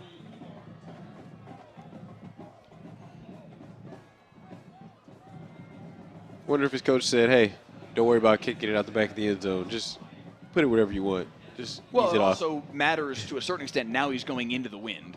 It does become a little bit, not that there's a ton of wind tonight, but if it's up there, Yeah. it's up there. It gets caught. Enough. Okay. That's why you're the play-by-play guy. You're on all the details. 48-14. Colleyville Heritage has turned this one into a laugher late in this fourth quarter. Timeout called by Red Oak here prior to the snap. That'll be their final opportunity to stop the clock here in this football game. Yeah, the play clock was about to hit 0. They had too many men on the field. It's just getting sloppy out there for the offense. Yeah. For Red Oak looking forward, they host Midlothian here at Goodloe Stadium 1 week from tonight, then go to Mansfield Summit 2 weeks from tonight. Home to Birdville after that, and at Burleson Centennial to wrap up the season. They'll be 1-2 in district play. That Summit game will certainly be tough. That's one of the best teams, maybe the best team. Colleyville Heritage and Summit will settle that for who's the best team in this district 1 week from tonight. But certainly one of the best teams in this district, and you've got them on the road. That's a tough game, not unwinnable. We've seen Red Oak show some things in this game that they've got some talent to be able to play with anybody in this district. But to go on the road and do it for 4 quarters, that's a big ask. I feel like if you're Red Oak, you probably wouldn't need to win each of your other 3 games if you want to be a playoff team. Exactly. 2 of those 3 games at home to Midlothian, home to Birdville, and then they'll finish up on the road against Burleson Centennial. And they need to win each of those 3. That ball too tall for Kentrell Anderson, and Anderson took a shot. Final 2 minutes of this one here on Friday Night Football. Again, join us on the WFAA News at 10. Just about 20 minutes from now, 25 minutes maybe from now, will bring you high school game night. Joe Trahan's off tonight, so it's just Jonah Javad and myself. We'll bring you highlights of this game, Parish Episcopal Prestonwood, and others in just about 20 minutes or so on the WFAA News at 10. 2nd and 10 after the incompletion. Robinson looking near side, has Warren Roberson complete. Makes a nice move, shows off a little bit of the speed. Warren Roberson. Roberson across midfield. Roberson inside the 40. Only has one man to beat, has to slow down to do it, and finally gets bottled up at the 37-yard line. What a play by Warren Roberson. Some extracurriculars after the play, too, about 15 yards away from the play. But look at Warren Roberson go. Yeah, he's really good in space. And he was not trying to go down. He was trying to get into the end zone. Warren Roberson has played himself a football game tonight. See if the stats are updated. It probably won't include that play just yet. But a really nice play from Roberson, and he's made some really nice plays all through this night, including the 53-yard touchdown reception that he had in the first quarter. Now they get it to Kelsey Johnson. That was something we were told pregame and earlier this week by Tony Holmes. We need to get number 11 the football more. They were not able to do that tonight. Yeah, I think that may be his first catch. It's his second at most. Yeah, they tried earlier in the game. Couldn't really get it going. Yeah, I believe that is his first reception of the football game. That's something that will unlock this football team a little bit, too. If they can start getting 11 involved, there's a reason that kid's going to Baylor. They can get him more involved in their passing game, more involved in the structure of their offense. That can make them even more dangerous. That ball too tall as he was trying to get it over top of the defensive end that was screaming off the edge. Just got to add some wrinkles for your players. Just certain things, 2 or 3 plays a game, like, hey, these are your plays. We're going to run them until they stop them. And then still have your base packages in. 2nd down and 10 now.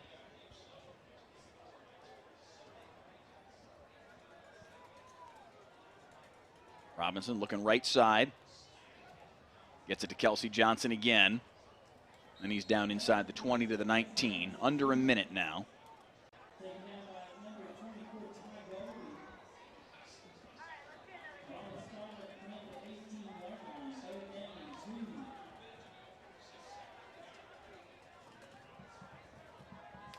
Robinson looking near side. Ooh, what a catch by Warren Roberson again. Really nice night for this kid, the junior wide receiver. He's not trying to go down at all. Tony Holmes told me earlier this week with the ACL tear last year and just trying to get back into the flow of things, they were trying to get Warren Roberson to kind of get his confidence back up. I feel like tonight, if nothing else, was really good for that because he's played a really impressive football game. Oh, yeah. He's played a great game. Leg looked like it's good, to be honest. Yeah. Kentrell Anderson on the receiving end here, and they're down inside the 5-yard line. 25 seconds and moving here in the 4th as Red Oak tries to make something of this final possession.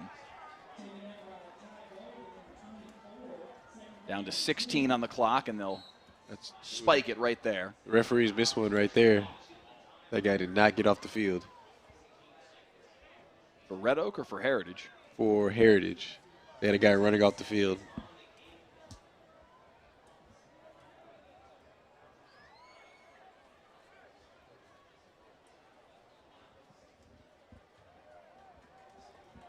Last couple of plays right here for the game.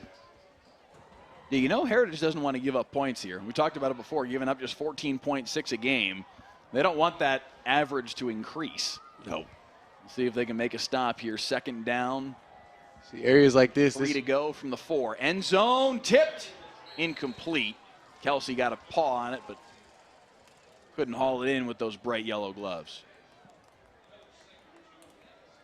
Areas like this is where you need to go for Kelsey Johnson. Yeah. They tried. Looked like a little bit of miscommunication right there. One more shot. 3rd and call it 2 from the 3-yard line, in fact. End zone. Incomplete, but a flag. 6 seconds left. I think those gloves are maybe to represent the Baylor. That would certainly make sense. I don't like the color, but. Yeah. TCU alum, Julius Lewis, with us. Yeah, you're born and bred to not like Baylor. Yeah. One of my best friends actually plays there right now.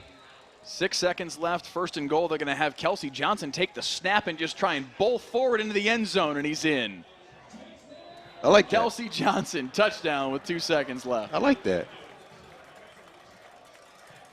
Big body like that, use it. Protect your quarterback. That's true, too.